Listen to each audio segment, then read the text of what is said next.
The story begins in an abandoned construction place in the middle of the night.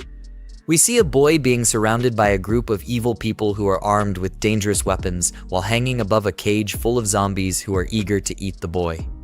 We learn that the boy's name is Jiang Zioyong. The woman asks if life is meaningless for him now because all of his friends are dead while she asks that.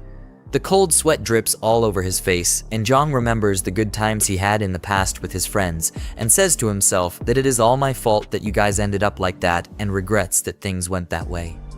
Jiang gets mad and screams at the evil woman that she deserves a miserable death and that how a person can do something like that to fellow humans. The evil woman with a satisfied face is clinging to a man with a good build, and while she does so, she says that Jiang is angry at her again. The man suggests to torture him slowly so she can vent her anger at him for having such a foul mouth. The man thanks Jiang for the supplies, and because of the supplies they had, they can live a comfortably life for a few more months before the supplies run out. But while he does so, he clicks a button, and so because of that, Jiang falls with full force to the ground in the cage full of zombies who immediately get alerted by his presence. The zombies who are starving are running with full speed to Jiang, and once they get to Jiang, they begin to eat him alive, while we see that Jiang is coughing up blood because of the damage he is getting. Jiang thinks to himself that if he had another chance to live again, he would make better use of it, and that he would make them pay for what they did to him and his friends so that he would never experience something like that again in his life. Jiang, who wakes up again after experiencing something terrible, gets called upon by the same evil woman who betrayed him in his previous life, and while the woman screams that he didn't put her name to the house deed, he couldn't grasp the situation he is in right now because he thought to himself that he had died just a second ago. Jiang looks around and thinks to himself that could it be that I have been reborn before the time of the apocalypse and that they gave me a chain to redo life. He says that in his last life he has been deceived by Jing. We learn that she stole the inheritance left by his parents and made him homeless, and because of that he had to sleep on the streets in the cold weather. We also learn that later that time a global catastrophe occurred, so because of that most people were turned into zombies and plunging the world into chaos. With the help of friends he survived and built a safe zone to survive the apocalypse until it is safe to walk around again. But he couldn't have known that the deceitful Jing pretended to be a desperate person seeking his refuge and sympathy. In the end, she betrayed him and let the enemy inside to destroy him and his friends. We move back to his house where Jing is screaming at him while saying 400,000 yuan and not a penny less. Jiang, with a serious face expression, stays silent while looking at her. The evil woman gets angry and asks if he heard her. Jiang thinks to himself that he cannot act impulsively now, so he needs to wait when it is the right moment. The evil woman says that she will give him a week time for him to make everything right, but Jiang cuts her off and says fine, I got it, so she needs to go while pushing her to the door. This shocked the evil woman a bit and thinks to herself that when did Jiang become so assertive, and asks if he wasn't her lackey before. Jiang closes the door and turns around. But while he does so, he looks at the clock and thinks to himself that he must prepare for the impending apocalypse that is going to happen in a month's time, because if he doesn't, the same will happen like last time. Jiang gets shocked, and we see a system alert saying the apocalypse system is now active. We also see several system missions saying own a piece of land to get 10 points as system rewards for completing the mission. Jiang asks in a surprised tone what those points can be used for once he completes a mission and how he will be able to use them. We learn that there is a system store displaying different types of items which can be bought with system points he earns from mission rewards. We learn that in his previous life, he saved every penny he got to save up for the evil's woman bride price, which left him malnourished. Jiang picks up his phone and gets a message saying, "Are you full?" And he thinks to himself that the zombies will be everywhere in a month's time, so he should eat good food until that happens. We move to an expensive-looking building. We see nice-looking food on the table, and Jiang asks to himself if this is the legendary Michelin 3-star expensive takeaway. He wonders what a 300 yuan braised pork tastes like. While he puts the food in his mouth, his face expression turns into happiness after trying it. Then he screams that the food is unbelievably delicious. We see that the neck is enjoying his food like a pig, but gets surprised to hear a message from his phone when he is just enjoying his food. We see that he is being called by the friend of the evil women. He thinks to himself if that manipulative woman cried to her friend again, and sighs at the view of the name on the phone. The friend gets angry at Jiang for treating her friend like that, and says that she only wanted him to prove his love to her. She also says that if you can't give her property, how can you love her, which is the stupidest thing I have ever heard. She says that Jiang was testing him a little and that he failed miserable, but if he brings 1 million by the end of the day in cash to them, she might help him to get her back to him. Jiang gets angry at her and says, "Who do you think you are for testing me like that?" and that she needs to get lost. The friend is trying to respond, but Jiang ends the call before she can do so. Jiang lays back on the couch and thinks to himself that he will build the strongest fortress on this land where no one dares to come, but not only is it becoming defensive, it is also built next to a water source and forest, so he will not run out of water that easily. We move to a hall full of people who are walking where the Mig gets greeted by a woman while she asks what he is looking for. The Mig tries to respond to the woman, but gets cut off by a man who we learn is the real estate manager of this place. The real estate manager asks the woman to help the others move boxes in the back because they have a lot of toilet paper that needs to be dealt with. The woman tries to respond to her boss, but gets cut off before she could do so. The real estate manager asks if she has forgotten who taught her everything in this field of work, and with an angry tone sends her to the back to help. The manager turns around and says to the Mick that a broke loser in cheap clothes can't even afford a toilet, let alone a house to live in. The Mick, his face expression turns dark and gets angry, so he asks the real estate manager if he is looking down on people or if he is just an evil person. The real estate manager says that he looks down on dogs like him, and he further says that if the Mick can afford a toilet, he will live stream himself eating shit. Jiang says to the real estate manager that he will find some fresh, hot, steaming ones for him later to eat on stream. Jiang comes back to business and tells the lady worker that he is not here to buy a house, but to buy land for himself, saying this with a confident face. The real estate manager and the lady worker can't believe their eyes when Jiang pulls out a black pay card, and cold sweat drips from their faces. Every customer in the building is shocked beyond belief, so they are asking what Jiang means by buying land and if he knows how much money it will take to purchase a piece of land. Another customer explains that he has never seen anyone buy land so easily. They exclaim that Jiang must be a wealthy person to buy such expensive land. The lady worker still cannot believe her eyes and asks Jiang to please follow her because she will give him the best detailed introduction available. While they are walking away, the real estate manager, with an annoyed expression, says that everyone knows how to brag, but he is not capable of paying for such expensive land. Jiang takes a seat on a chair provided by the lady worker, who further explains that these are the land pieces they currently have available, so Jiang needs to look carefully at which piece of land he wishes to buy. Jiang explains that there is no need to do so, and that he will just explain what kind of requirements he needs for his land. After that, she will need to look for the land that fits his requirements.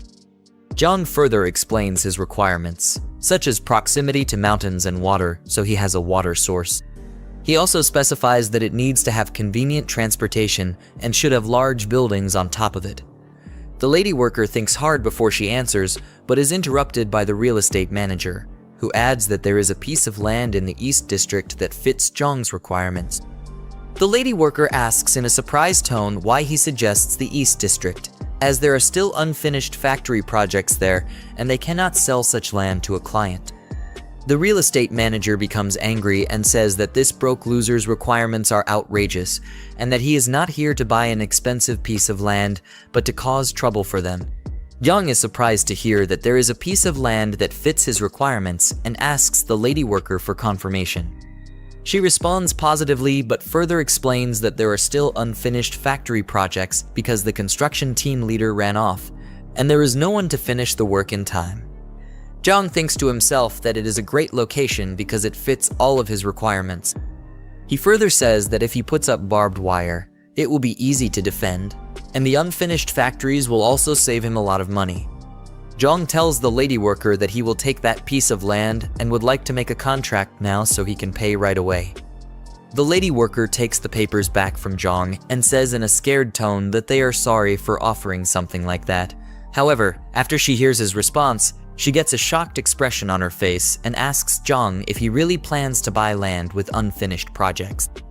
Jiang confirms that he does and says that someone is waiting to eat some fresh poop later, so they should hurry with the contract and down payment, while the real estate manager is sweating cold drops of sweat. A while later, we see the real estate manager holding a receipt and saying that it is impossible. He further says with a dumbfounded face that he really paid a $300,000 down payment and questions how someone can buy such expensive land with unfinished projects on it. Jiang explains to the real estate manager, who still cannot believe his eyes, that he made the down payment and that it is up to him to perform in front of the camera, so he should at least enjoy it. Having had enough, Jiang walks away, while other customers tell the real estate manager that they have turned on the live stream, so he needs to hurry up. Another customer adds that his stomach doesn't feel good, but promises that it will be fresh for him. Jiang thinks to himself that he has spent all the bride money on buying that piece of land, but now he needs to figure out how to get money to stockpile supplies for himself. As Jiang ponders, a fat man walks past him and wonders if that was indeed Jiang. The fat man continues to his destination, but is surprised to see the real estate manager being forced to eat poop after making a deal with Jiang. The real estate manager, in a state of shock, protests that he doesn't want to eat poop, but the people ignore him and keep putting the poop in his mouth. The fat man, now angry, exclaims about what the hell is happening in his absence. We then move to the evil woman, who is meticulously doing her nails. She receives a call from the fat man and answers, greeting him and asking if he remembers her. The fat man cuts her off, asking if she knew that Jiang went to the real estate company to buy an expensive piece of land. The evil woman gets upset and asks how a broke loser like Jiang could afford something so costly. The fat man explains that it was a $300,000 down payment, so he must have used the bride money. The evil woman becomes even more upset, fuming about how Jiang could use her money, but the fat man calms her down and tells her she needs to figure out what's going on with him. The evil woman says that she will expose Jiang online for using her money, and for doing so behind her back. We then return to Jiang, who thinks to himself that buying supplies and building a base requires a lot of money, and he doesn't know where he can get such an amount when he's broke. Suddenly, there's a loud bang on the door, which surprises Jiang. It turns out to be the evil woman with her friend. Jiang asks what they are doing there, but the evil woman cuts him off, accusing him of spending her money behind her back. Jiang is dumbfounded and asks what she means, but the evil woman insists that she knows everything, including how he used her bride money to buy a piece of land, and since it was her money, the land now belongs to her. Jiang becomes angry and asks if she has suddenly gone crazy. He explains that he has plenty of money while slapping her with a stack of cash. As the evil woman looks on in disbelief, Jiang makes it clear that he will never give her anything and asks if he's dumb for knowing that she has been having an affair with the fat man for a long time. The evil woman begins to sweat coldly, wondering how Jiang found out about the affair. Her friend jumps in, saying that it's just a misunderstanding between a couple and that they need to take it easy. Jiang interrupts, stating that there is no misunderstanding and that a cheating woman like her is not his girlfriend. He tells her to go back to the fat man and, irritated by her presence, slams the door in their faces. The evil woman, left outside, thinks to herself about how Jiang knows about the affair since they were very discreet when booking rooms. The evil woman and her friend start to leave, but the friend stops her and asks if Jiang told the truth about her affair with the fat man and why she didn't mention it before they confronted Jiang. The evil woman uses the excuse that they only booked a room a few times. The friend, concerned about how everything has spiraled out of control, suggests that they should go back and come up with a plan to handle Jiang. The evil woman agrees, saying that it is the only thing they can do at the moment. However, the friend thinks to herself that since the evil woman messed up with Jiang, she now has a chance to claim Jiang for herself. After all, they are good sisters, but she's not holding back. We then move back to the construction site where Jiang has bought the land.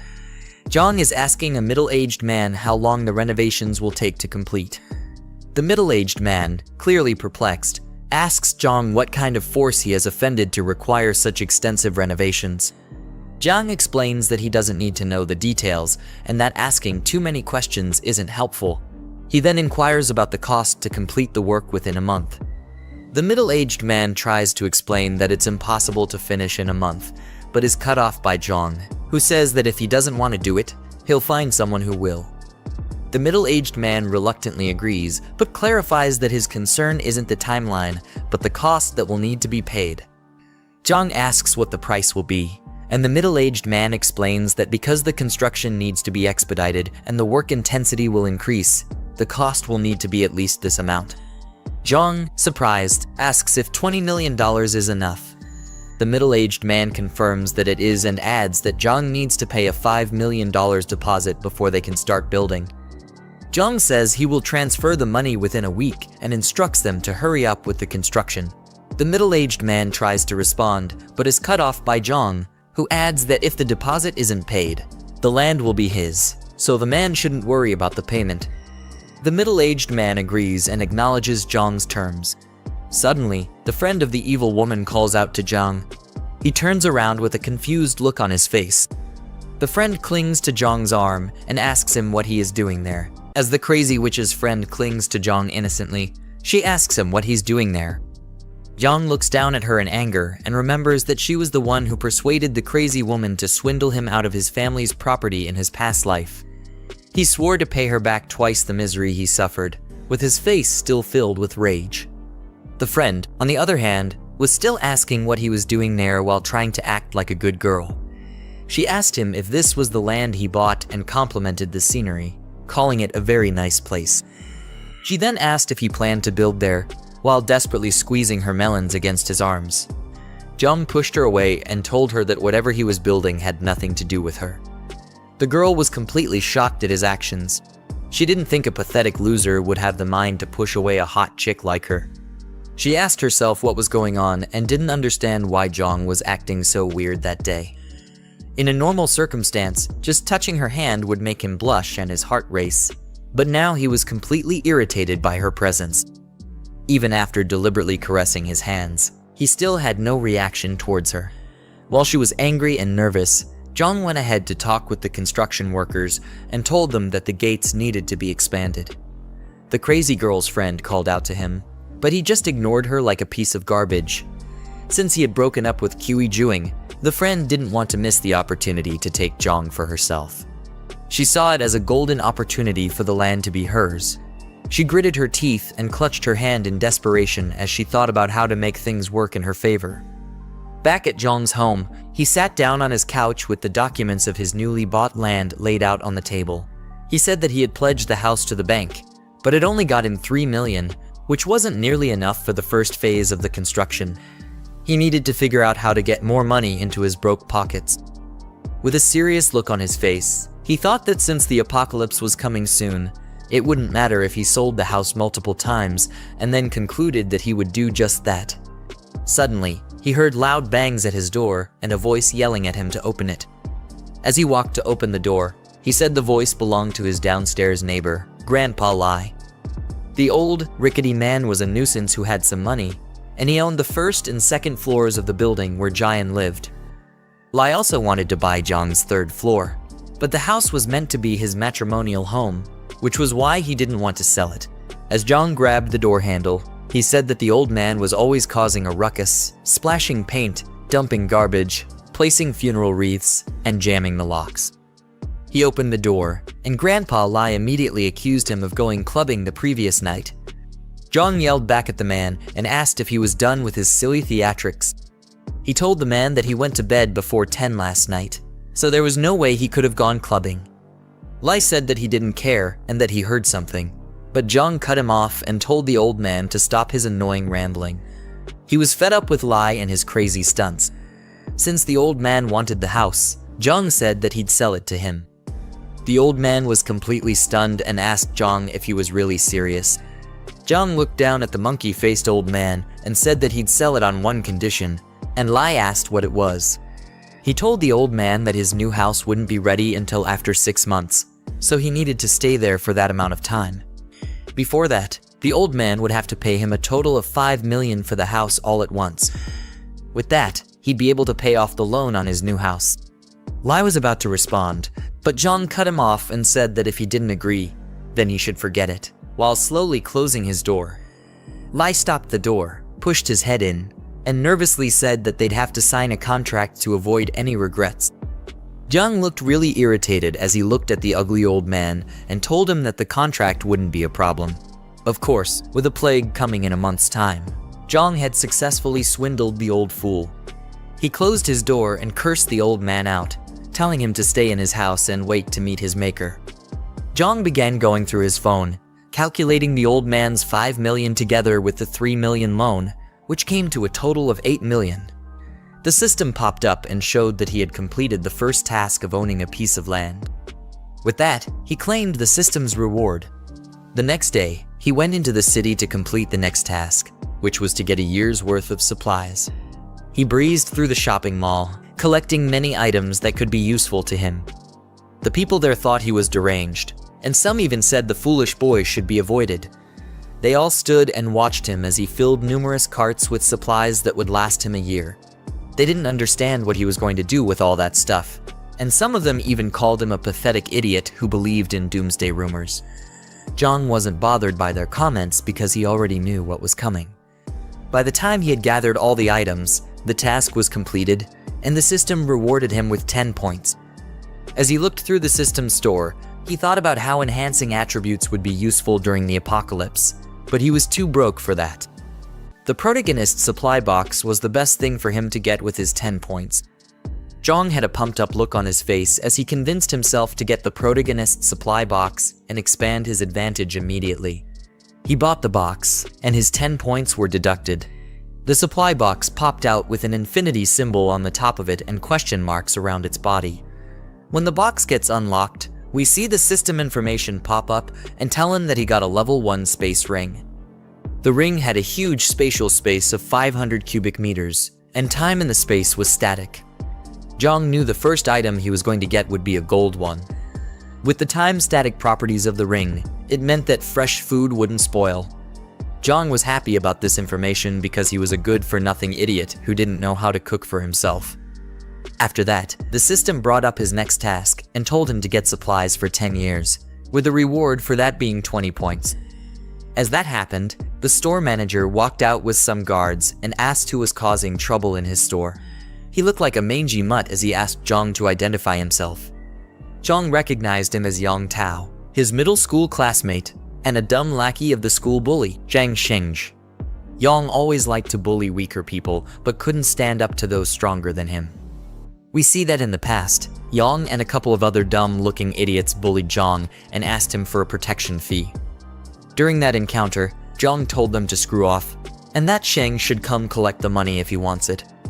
Anyway, he was surprised to run into the same blockhead at the store, much less as a manager. Yang told him to return all the items he put in his cart or else. Jiang cut him off and mocked him for still bullying weak people and acting like a useless wimp in front of those stronger than him. He told Yang that he was there to make a purchase and asked if that was how Hurenfa treated its customers.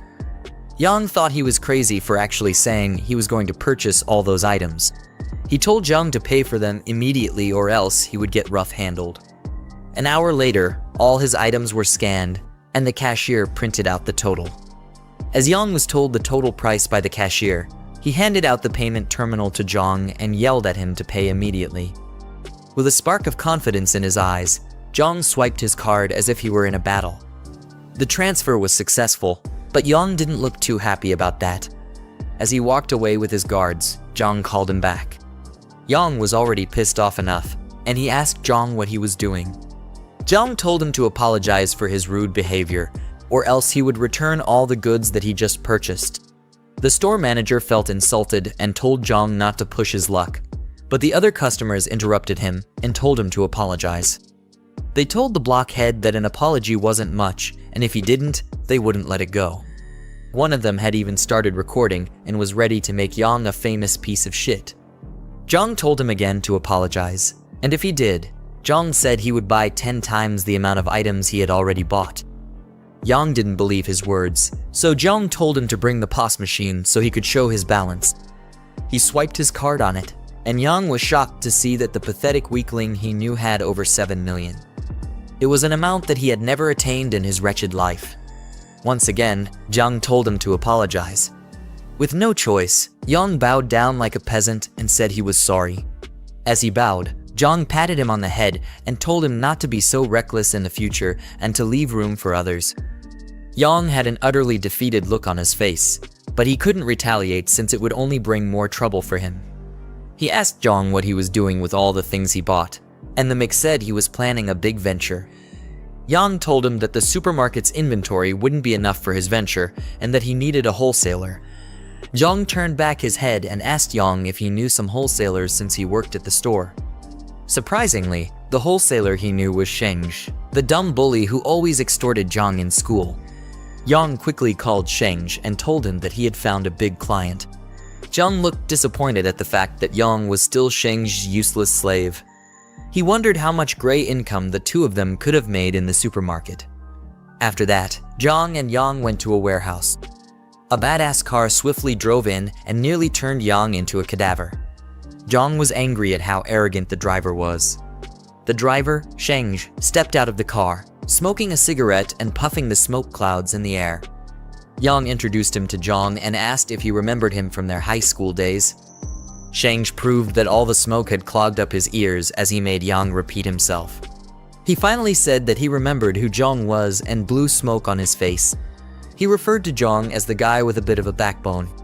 He tugged at Jiang's hoodie drawstring and called it a fake designer brand. Sheng said he hated people like him who pretended to be rich when they weren't. Jiang replied by saying that he didn't know if it was a designer brand and that he just bought it from a random store. Sheng grabbed Jiang's head and yelled at him for bringing such a useless guy as a client. He told Jiang that his time was wasted with Jiang's presence and kicked him in the butt. Jiang tried to explain that his client was a really big one, but Sheng didn't believe the idiot's words. He said that he could tell who was rich, and he wasn't because he had been in the business for many years. But it was obvious that his brain and eyes were also clogged up from his rubbish cigarettes. Jiang felt his aura wasn't working and said that he couldn't intimidate illiterates like Sheng, who looked down on people. Sheng arrogantly grabbed him by the collar and told him to repeat what he just said.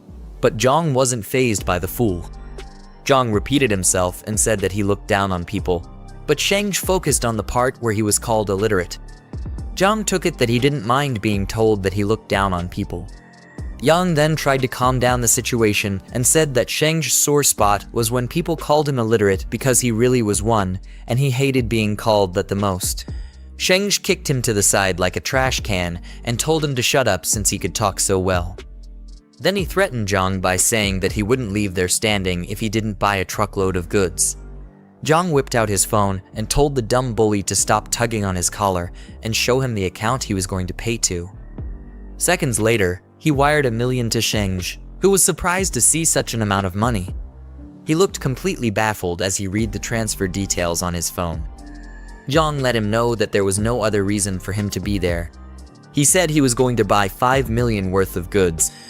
Then he told Sheng to load up the truck with the rest, and he would pay the balance when the goods were ready. Sheng asked him what kind of goods he wanted, and he replied, saying it was rice, salt, and basically anything that was edible or drinkable. He wanted it all. Then Sheng, with a sly smile on his face, told Jiang to follow him. Unknown to Jiang, Sheng planned to give him a batch of food that was nearly expired. They went into the warehouse, where it was filled with barrels and crates of different kinds of supplies. Sheng offered to give him a 10% discount if he took the whole batch. He was going to stoop to any level to get the goods off his hands. Jiang told him it would depend on the quality of the goods as he walked towards the crates. He got to one of the crates, picked up a brown bag, and began to analyze the item. Looking closely at it, he told Sheng that everything was nearly expired, except for the outermost layer. Jiang called him a shrewd man for trying to set him up like that. Sheng was surprised that he was able to figure it out. Caught between a rock and a hard place, he then offered Jiang a 50% discount. Jiang told him that there was no need because he was only using the $5 million to buy the best quality goods.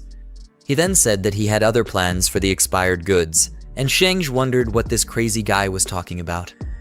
Jiang was going to take the nearly expired goods at the 50% discount, but the payment would arrive a month later. Sheng asked what would happen if the goods expired, and he didn't get his payment, but Jiang assured him that he would mortgage his house to him if that happened.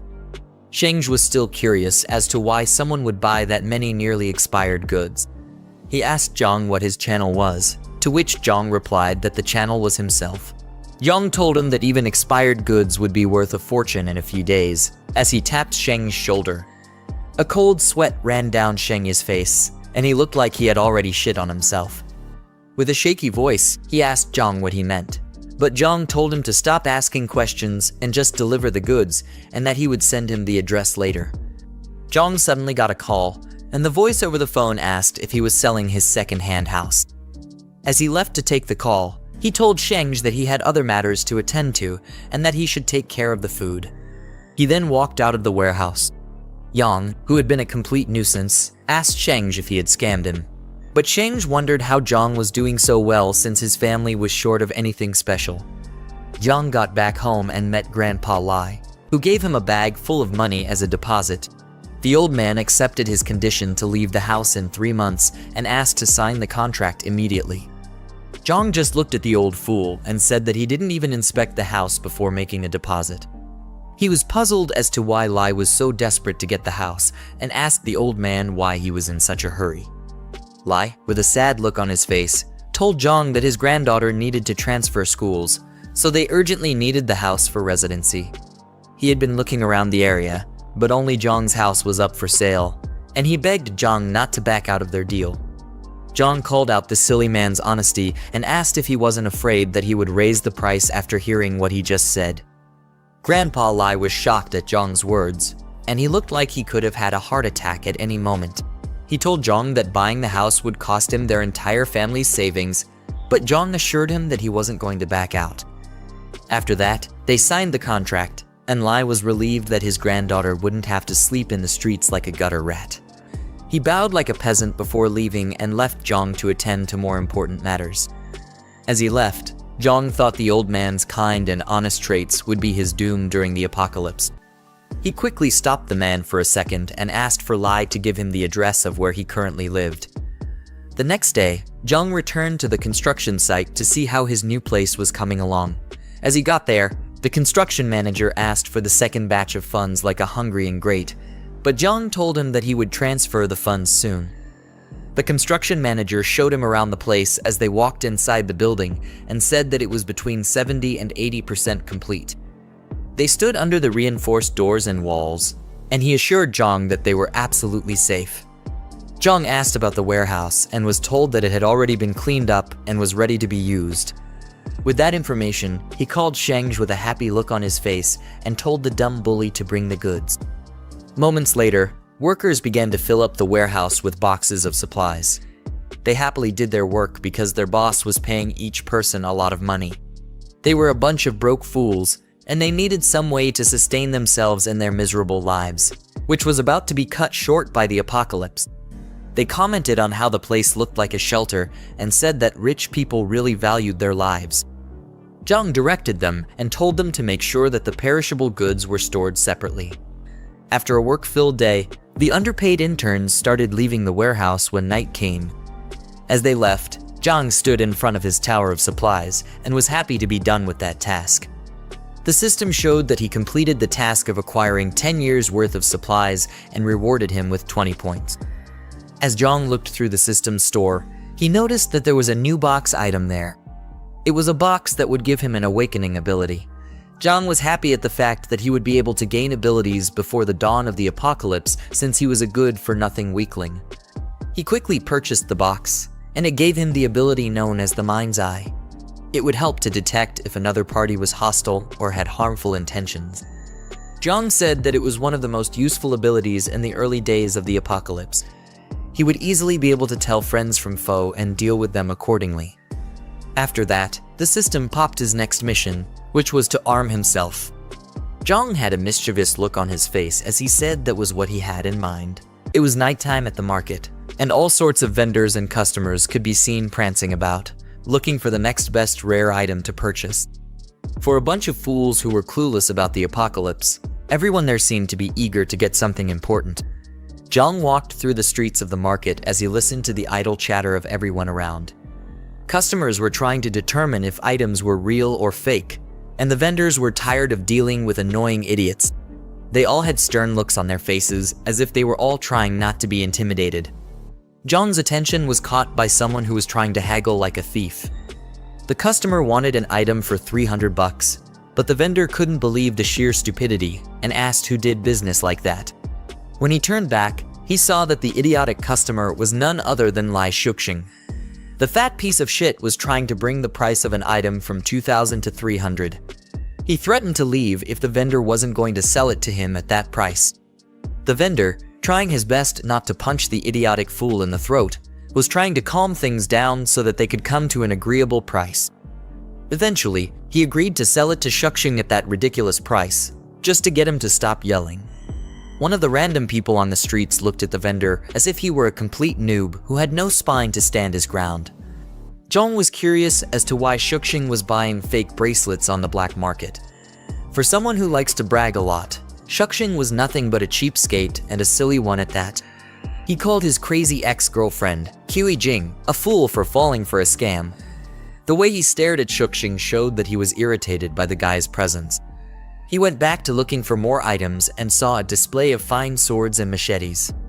Each blade looked like it could take anyone's head off with ease, but it wasn't just him who stared at the blades with such intent. There were other people passing by who seemed to like slicing and dicing things. Jiang smiled and was happy that he found what he was looking for. He met with the vendor and began examining the blades. With the way he held one of the blades, you'd think this nincompoop actually had experience as a swordsman. Jiang asked the vendor if he had any hard stuff there, and by hard stuff, I'm pretty sure he wasn't talking about their sausages. Anyway, the vendor didn't want to waste time with a loser like Jiang, so he showed the knife sharpener to him and told him to get to work if he wanted something hard. The vendor said that he could also buy a baton if he was too lazy to sharpen the blade himself. Jiang, with a mean look on his face, still insisted that it wasn't hard enough and he needed something harder. Yeah, this whole conversation was getting really sus. The vendor felt annoyed by Jiang's words and questioned if he was there to cause trouble. He had a camouflage jacket on, which gave the impression that he was a veteran who was skilled in taking care of wastes like Jiang. His facial expression changed when he suddenly got a credit alert on his phone. Jiang had transferred a substantial amount of money to the vendor, and this calmed him down.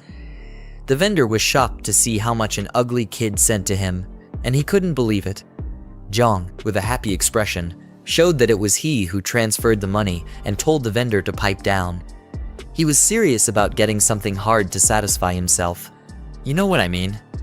After that, the vendor told his assistant, Xiaoxiang, to watch the stall, while he directed Jiang to somewhere private where he could get the hard stuff he'd been craving. He said that talking outside was inconvenient and pointed the way to Jiang. Rather than a warehouse, they went to what looked like a casual person's home. I guess he was serious about giving Jiang that hard stuff. I'm just joking. When they got inside the building, the vendor showed him different kinds of homemade guns enough to at least kill chickens, and they were quite cheap too. The ammo and gunpowder were also cheap, but Jiang said it still wasn't good enough for him. At this point, the vendor thought Jiang was just an annoying crackhead. The look on his face said he was tired of dealing with such an annoying customer. He then showed Jiang a replica revolver, and its performance was almost the same as an active-duty handgun. Regardless, it was still stupidly cheap. It was obvious he was trying to sell cheap stuff and keep a huge amount of change for himself. Jiang was furious as he looked down on the vendor and told him that it still wasn't acceptable. He had paid the vendor a lot of money, so all this cheap stuff only got him irritated and upset. He told the vendor that the 200,000 that was sent was just a prepayment. The vendor thought this sick kid had lost his mind, but Jiang, with a stone look on his face, said he was buying weapons worth 2 million. What kind of apocalypse could this loser possibly be preparing for? The vendor had to ask what he did for a living because no normal person would come to purchase that much heavy weaponry. He was probably scared for his meager life as well and didn't want to get on Jiang's bad side. Jiang basically threw his question aside, saying that it was his subordinates who usually handled trivial matters and the vendor didn't need to ask many questions. Seeing how serious Jiang was, the vendor went to lock the doors and close the windows to make sure no one could see or hear them. Luckily, Jiang didn't get defiled after that. The vendor told him that he had come to the right person. He whispered to Jiang that he would give him an address and also told him to write a list. Jiang was to go to the location the day after tomorrow at midnight to complete the transaction, and he was meant to bring cash. As he left the building, he heard the fat fool, Shuxing, calling his name. Just the sound of the idiot's voice made Jiang look like he was going to throw up. Shuxing was surprised to see him on the black market and said that must be why he had been spending lavishly recently. The foolish degenerate obviously wanted all that money for himself. He also called out Jiang for ignoring Jing and also said that his family must have had some heirlooms. He assumed Jiang was there to sell off his inheritance and said he had been watching too many marketing accounts recently, in a mocking tone. Jiang didn't even look bothered by Shuxing's degrading statements. Rather, he saw it as the perfect time to test his mind's eye ability. He activated it, and a blue flame surrounded his eye. He was able to see different icons on the top of the vendor and Shuxing's heads. The icon on the vendor's head looked friendly, while that of Shuxing showed he was definitely an enemy. Jiang was glad that the ability worked as expected. He turned back and began to mock the fat piece of garbage, saying that he must have tricked Ku Jing by buying fake and second-hand goods in order to clap her cheeks. Jiang said that she was just his second hand, who was worth the fake items.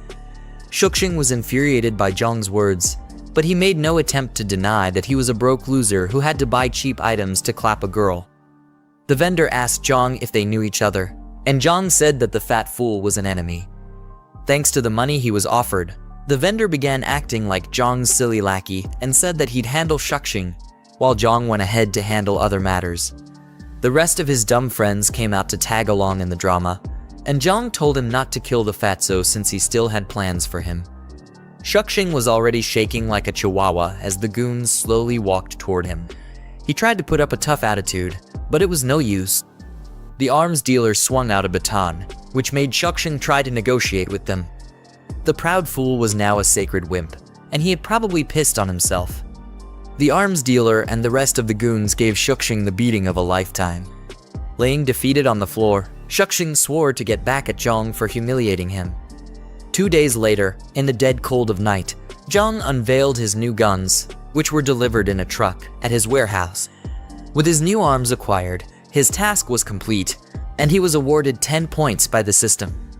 As a bonus reward, he was also given 2 physical enhancement potions.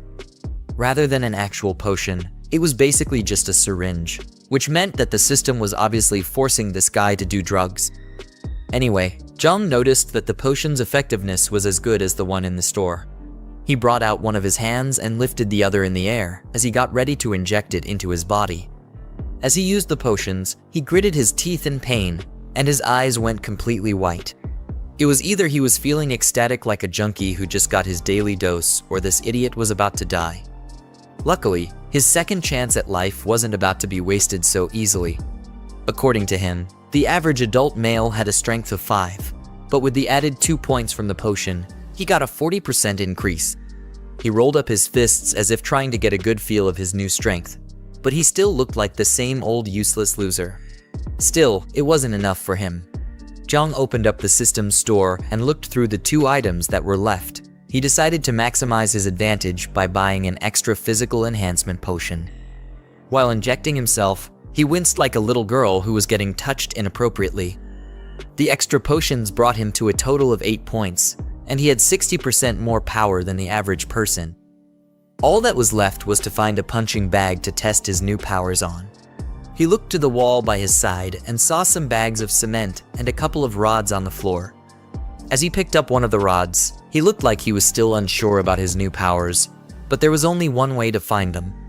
He pulled out some sweet Bruce Lee moves as he kicked the rod, bending it and sending it flying towards the wall, which also cracked the wall. With his new strength, Jiang felt like a big bad boss who was not to be messed with in any way. He was sure that he would be able to easily handle early-stage zombies when they showed up. After that, he decided to store the guns in the space ring since they wouldn't take up much space there. The weapon crates shrunk and flew into the ring as if they were being sucked in by a black hole. The day after tomorrow was going to be the first day of the apocalypse, so Jiang was trying to make sure that there was nothing else he had to do. Flashing through his mind was the memory of Grandpa Lai, telling him about his granddaughter and how they needed his house for residency. Jiang felt stupid that he couldn't completely ignore the old man's unfortunate situation, even after suffering at the hands of human treachery. He decided to send the man some essential supplies for the apocalypse, but it was up to the old fool to survive or become a tombstone. Jiang said it was going to be his repayment to the old man for funding his apocalypse plan. The next day, a black call pulled into what looked like an abandoned neighborhood. Jiang stepped out of the car and said that whoever was going to look for this filthy slum definitely needed some kind of GPS. He had to walk all the way to the top floor where Grandpa Lai was staying so that he could deliver the supplies. From the looks of it, the old man was a broke fool, and Jiang said he had a screw loose in his head for living in such a cheap place. Before knocking on the door, he remembered to take out the supplies from the space ring first, so he wouldn't have to get into a long explanation with the old man. After setting out all the boxes, he knocked on the door, and Lai crawled with his rickety legs to open it. As he opened the door, he already started saying that he would pay his rent by next Monday, but he had no idea who he was talking to at first. It was obvious that there were barely any working brain cells left in the man's head. Seconds later, his eyes sparked open, and he recognized that the person in front of him was Jiang. He was even more surprised to see the huge number of boxes that surrounded Jiang. It's as if his eyes finally started working well, and he asked Jiang what all the boxes were for. Jiang said he'd explain later and asked the man to help move all the boxes into his home. They had to be discreet about it so that the nosy neighbors wouldn't think they were doing something illegal. Jiang ended up doing most of the moving because the old man was an incompetent piece of garbage. Lai wished he was like the young folk because of how much stamina they had. He said young folk like Jiang could move so much stuff in one go without being out of breath. But I'm pretty sure moving just one box nearly sent him 6 feet under. When they were done, check the room and the door to make sure it was sturdy enough. While he was still looking around, he told Lai to listen well to what he was about to say. The old man's eyes and memory were barely working well. He was definitely expecting too much if thought that Lai's ears would be working normally. Jiang told Lai that he should use the supplies wisely and that they would last him for half a year. Then a picture caught his attention, while the old man was telling Jiang to keep the supplies in his room because they would be moving in soon.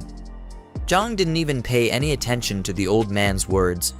He had given him the supplies, so if the old man wanted to continue being a fool, Jiang wasn't going to be bothered. The photo that caught his attention showed Grandpa Lai and a very beautiful, brown-haired young lady. He immediately recognized the pretty girl as Shanshan, probably one of the girls he had clapped in his previous life. Jiang didn't think she'd be the crazy old man's granddaughter. He asked Lai if his granddaughter was named Meng Shanshan, and Lai was surprised that he knew who his granddaughter was. He asked Jiang how he knew, considering that he had never mentioned her name to him before. Jiang's face suddenly turned very cold and serious as he asked Lai where Shanshan was. Now that his hot chick was in the picture, he couldn't possibly abandon her and her grandfather. Lai told him that she was still studying back in their hometown, but once they were able to move into Jiang's house, she would come around. In a flashback, we see Jiang and Shanshan sitting together, while she puts her head down and cries like an annoying brat. She complained about being the one who caused trouble for her grandfather. Jiang had a sad look on his face as the scenes flashed through his mind. He remembered that in his past life, Shanshan said her grandfather risked his life to rescue her from the captured high school. The old man was able to save her, but he met his maker afterward. With that in mind, Jiang swore to make it up to her so the same events wouldn't be repeated. He was determined to survive and make babies with her this time around. He told Grandpa Lai that he couldn't move houses anymore. Lai had a shocked expression and probably thought that Jiang had completely lost his mind. He thought Jiang was going to change his mind and begged the boy to reconsider his decision.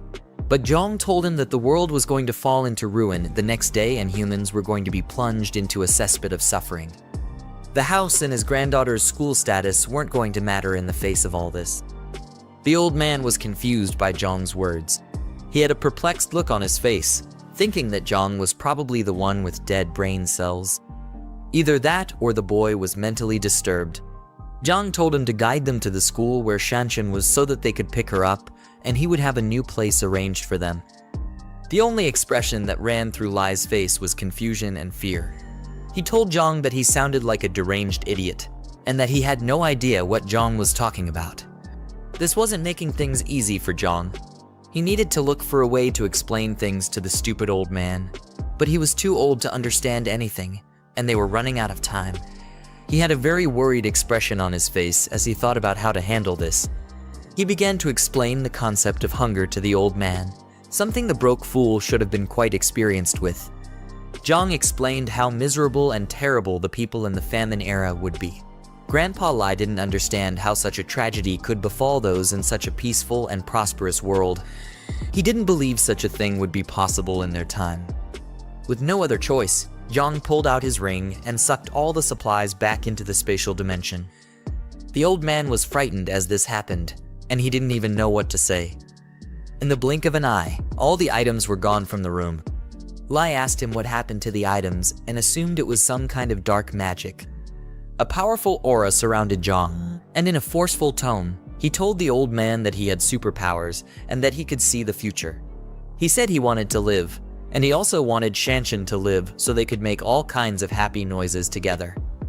Then he stated that from then onwards, everything was going to be done according to his words, and Lai would not be able to defy him. He demanded to be told where Shanshan's school was because there was barely any time left. They left the house and got into Jiang's car, but Lai was still looking at him as if he were an insane villain. They sped through the streets and quickly arrived at the school. Jiang asked the old man if he knew Shanshan's class and dormitory. Luckily, the old man knew, which made him quite useful. I can't imagine the horrors Jiang would have put him through if he decided to be incompetent. They hurried to wherever she was, with the clock ticking away fast. Meanwhile, in the middle of the school, we see a bunch of delinquents harassing a girl for some silly reason. The girl who was being harassed was Shanshan, and she was getting whooped by some illiterate bullies because they were jealous that a guy liked her. Rather than trying to get some good Riz skills so the guy could notice them, they decided to take it out on the poor girl. Shanshan was looking bruised up, and she tried to explain that the guy, Zheng Xiaochen, was the one who liked her, and it was all one-sided.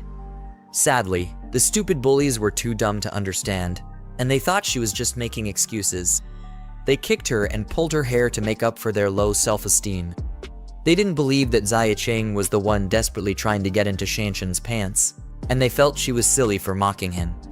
Shanshan made some happy noises as her hair got pulled. I guess that's the kind of thing she was into. A voice called out to the stupid bullies and asked them what they were doing, but the girls looked unimpressed by whoever showed up. Luckily for Shanshan, it was Jiang and her grandfather who came to save her.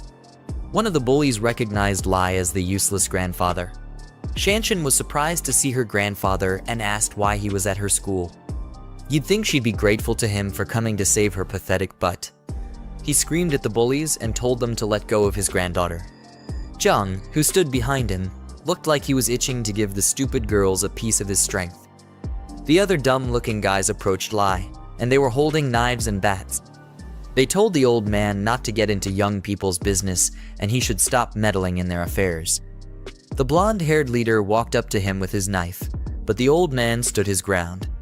Grandpa Lai rushed the guy with the knife and said he was mannerless for bullying his classmates. While they tussled, someone else was about to send Lai to the pearly gates with a bat. He swung down, aiming for Lai's neck, but Jiang caught the bat and saved the man from an early grave. Can you even call it an early grave? Jiang mocked the bully for being so young and learning how to be a thug. Of course, the bullies weren't fazed by Jiang's weak looks. They saw him as another pathetic, broke guy who was trying to act tough and assumed he was Shanshan's little brother. With one kick, Jiang sent one of them flying through the air like a frisbee. Thanks to that, the bullies took him seriously and said that he must have been trained, so they decided to gang up on him together. Their silly tactics didn't rattle Jiang, as he kept a serious look on his face. The idiotic bullies had no idea what they were in for. After circling around him, the one with the bat rushed and swung his weapon, but Jiang quickly ducked to avoid the attack. Thanks to his enhanced strength, his reflexes were off the charts as well. He grabbed the idiot by the collar and tossed him to the ground with one hand. That one quickly got his lights knocked out as his head slammed into the ground. The last one rushed Jiang with his dagger. Jiang weaved through the attack and kicked the fool to the ground, nearly sending him 6 feet under. After he was done dealing with them, the girls started shaking in fear and asked him what he was going to do with them. They thought they were about to get defiled, but their milk jugs just weren't Jiang's type. He slowly walked towards them and started smacking them around the place. He slapped one of them, and she couldn't believe that he would raise his hands on a woman, but to Jiang, she wasn't a woman. She was just an ugly gorilla who liked to bully others. The other one got her hair pulled, and she screamed for Jiang to let go of her. He suddenly pulled out a knife and held it to her neck. Tears filled her eyes, and in a shaky tone, she asked him what he was about to do. He quickly swiped the blade across her neck and gave her a befitting end. Jiang had a devilish look in his eyes after what he had just done. Shanshan and the other bullies couldn't believe their eyes. They didn't think he could have done something so horrid. Anyway, just to let you guys know that he didn't actually kill her. Yeah, I got you with that one. The girl knelt on the ground and cried out because Jiang had cut her hair. Any more cuts, and she would have been looking like a bald freak. To her, it was the worst possible fate she could have imagined. She yelled out in a thundering rage at Jiang, cursing him out and saying that she wouldn't forgive him for daring to cut her hair. Jiang looked down at the fool as if he were her god and told her that long hair would only drag her down. She didn't understand his words, and she was too angry to comprehend anything at the time. He told her that she would understand in a few days and that short hair might actually save her life. Just like that, he killed all hair-pulling fantasies she probably wanted to satisfy in her miserable life. With the girls dealt with, he called Shanshan and her grandfather and said that they were leaving. Shanshan was confused and asked where they were going. Moments later, they got into the car and left. In the car, Shanshan was shocked to hear that she wouldn't be going to school anymore. Her grandfather explained that there was going to be a huge famine soon, and because of that, there was no need for her to sit and listen to boring lectures anymore. They had to do their best to survive. While Shanshan was trying to understand Lai's crazy words, Jiang had a sly smirk on his face as he drove. He was most likely happy that he had secured someone he could feed his chocolate to, and he couldn't get the fantasies out of his head. On the other hand, Shanshan told Lai that he shouldn't be listening to scam calls because she thought the old man had completely lost his mind. Considering his age, she wouldn't be wrong. She argued with him and asked how much he got scammed for, and Lai tried to explain that he was telling the truth. While the two continued arguing, Jiang was just happy to have Shanshan and promised himself to protect her this time around. Then he butted into their conversation and told Shanshan that he was the one who informed her grandfather about the famine and it wasn't a scam. She was just surprised that the idiot could actually talk. Then she nervously asked who he was. Jiang introduced himself and told her that she could call him Brother Yang. Shanshan then thanked him for dealing with the bully, Sun Y, and teaching her silly bunch of stupid lackeys a lesson. Jiang told her not to worry about the fools because they barely had many days left in their useless lives. Shanshan was confused and asked what he meant, and if there was really going to be a famine. Then Jiang told her that he used the concept of famine to explain the situation to Lai's deteriorating brain. Shanshan was glad to hear that because she was sure that there couldn't be a famine in such peaceful times. But he burst her bubble by saying that it was the apocalypse that was actually coming. Now, she was even more nervous as she exclaimed the word apocalypse in confusion. Jiang claimed that the time was right and told her to check her for short videos and the news. He said if nothing unexpected happens, she should start seeing signs of the situation. Shanshan quickly picked up her phone and came across the news of someone with rabies who was biting others like a mad dog. From her phone, you could see some officers trying to hold down the despicable zombie-like person as he struggled to break free. More news came up about a strange smog, and they highlighted that it had a strange smell. Kinda like Jiang, considering that the piece of garbage hasn't showered since the beginning of this book. More screams could be heard from Shanshan's phone as people complained about getting bit by others. Her face was struck with fear. She couldn't believe the horrific events that had started to take place and thought it must have been a dream. She was completely shocked to hear Jiang say that these were all expected events and that they were signs of the beginning of the apocalypse. This idiotic girl still stupidly asked if there was really an apocalypse, even after seeing the signs on her phone. I guess stupidity runs in her family. The next day was going to be the first day of the apocalypse, and the toxic smog would cover several provinces, including Province B. The unknown toxic smog was going to affect all living creatures, and chaos would be slowly unleashed in the world. Slowly, a significant portion of humans would be turned into repulsive, brain-dead zombies, and everything would fall into ruin. People would try to run for their meager lives, but their efforts would be completely useless. Eventually, the zombies would catch up to them and turn them into a McDonald's Happy Meal, eventually turning the innocents into filthy zombies as well. Jiang said that Shanshan should obviously know what zombies were. She obviously did. But the whole story was still too unbelievable for her. Being popped out of school to being told about an apocalypse was the last thing she expected in her life. While they were stuck in a traffic jam, Jiang told her that she would believe everything in the coming weeks. By then, she would cling onto his sausage like a desperate ex-girlfriend because he would be her only saving grace. Jiang was pissed about the traffic jam and noticed that even the emergency lane was stuck as well.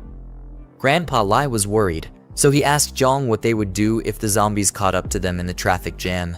But Jiang said that it wasn't that urgent yet. But he started to think about it and the possibility of a small outbreak occurring while they were trapped there. While he was thinking about it, some crackhead driver tried to cut in front of his car. Jiang blocked him but suddenly slammed the brakes, nearly sending the old man and Shanshan flying through the windshield.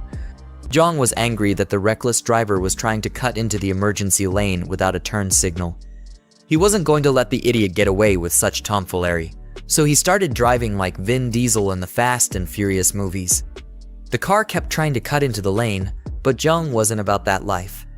The stupid driver pulled up beside him and started yelling and cursing him out, but Jiang ignored the foolish ingrate. Lai tried to advise Jiang to let it go because the idiot looked like a rich and powerful person, but Jiang was ready for the worst. If the driver eventually wanted to step out and cause trouble, he was ready to beat him to a pulp. The traffic was over, and the cars finally started moving after being stuck for almost an hour. Shanshan noticed the reckless driver from before was still trying to cut in front of them, and she told Jiang to watch out for the fool.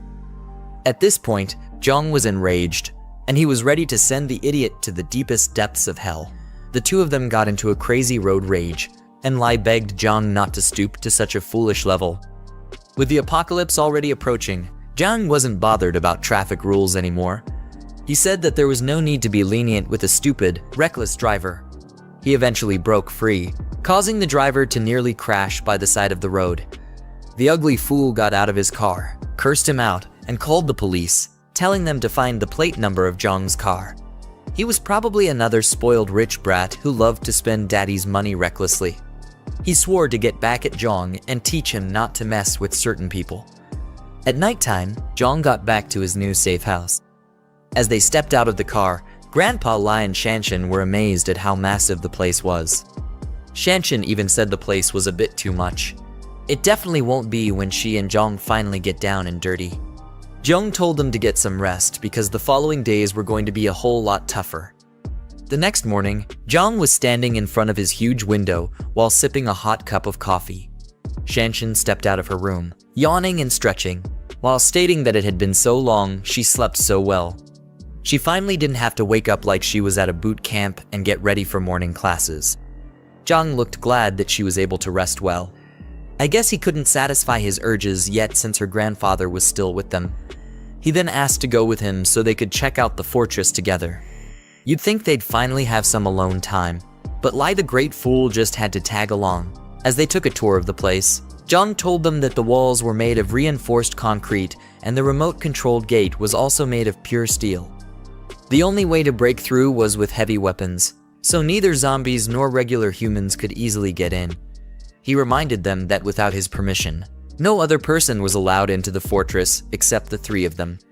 Shanshan asked whether they were going to let survivors who made it to the fortress just die like a bunch of wastes. He ignored her question and told her to follow him like a lost puppy.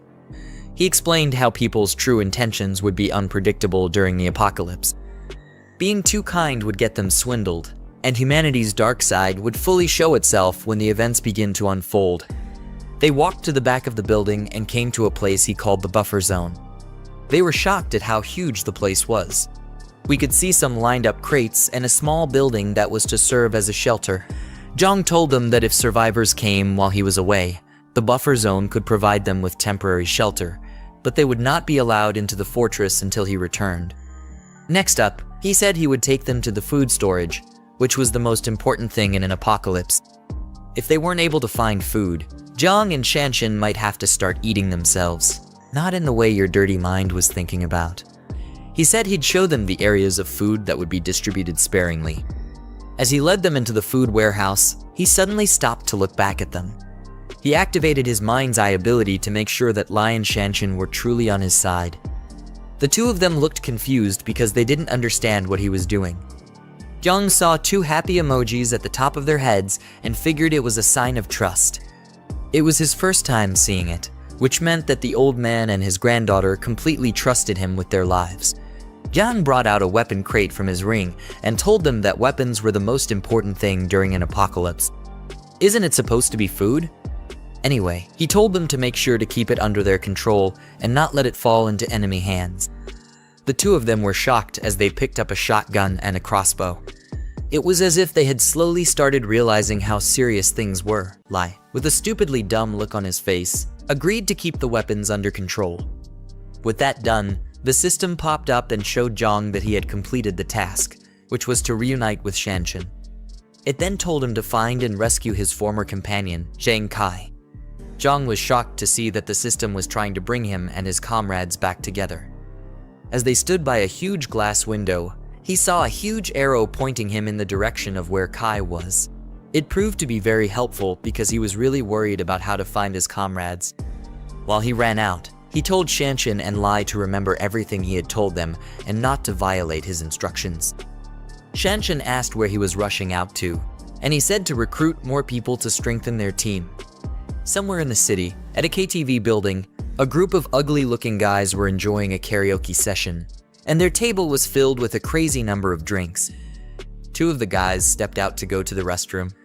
The fatso had to guide his gray-haired friend, who was probably too drunk to walk straight. He told his friend to eat slowly and not to choke. I hope it's not what I'm thinking. The gray-haired dude then told his fat friend that he would pack something for him to take back. It's definitely looking too suspicious between these two. When they were done with whatever the hell they were doing to each other in the restroom, they started heading back to meet up with the rest. The gray-haired guy mistakenly bumped into a girl who was walking with her man. He apologized, but the stupid man, feeling like it was a good time to show off his foolishness, kicked him and told him to watch where he was going. The gray-haired dude flew through the place, and his friend, who had never spent a single day in the gym, came to check if he was okay. We find out that his name is Zhang Kai, the companion who Jiang was looking for. Zhang Kai's friend yelled at the stupid man for hitting his friend just for a simple mistake. The man felt insulted that a fat piece of garbage was talking back at him and said that it was rare to meet someone who dared to try such.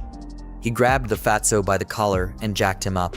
While Zhang Kai tried to apologize for the misunderstanding, he begged the guy not to hit his friend. Some loser who worked there stepped out of the restroom and saw the commotion that was going on. He was barely recovering from an upset stomach, and he caught a cold. He tried to calm down the fight, but the man just felt even more disrespected. He was really trying hard to show off to a girl that he had probably never banged. He told the worker that his boss wouldn't dare try to grab his clothes, but here he is doing the unthinkable. The unfortunate underpaid worker told Kai and his friend to leave while he dealt with the man. The man told the worker to call his boss and questioned how they had the audacity to disrespect him. He even threatened to throw the karaoke bar out of business. Kai and his friends ran like little wimps back to their companions, who asked them if they were chased by a dog. Kai explained that they bumped into a drunk fool when they left the restroom, and the man wanted to mess them up. Luckily, they got saved by the waiter. If not, they would have gotten really bruised up.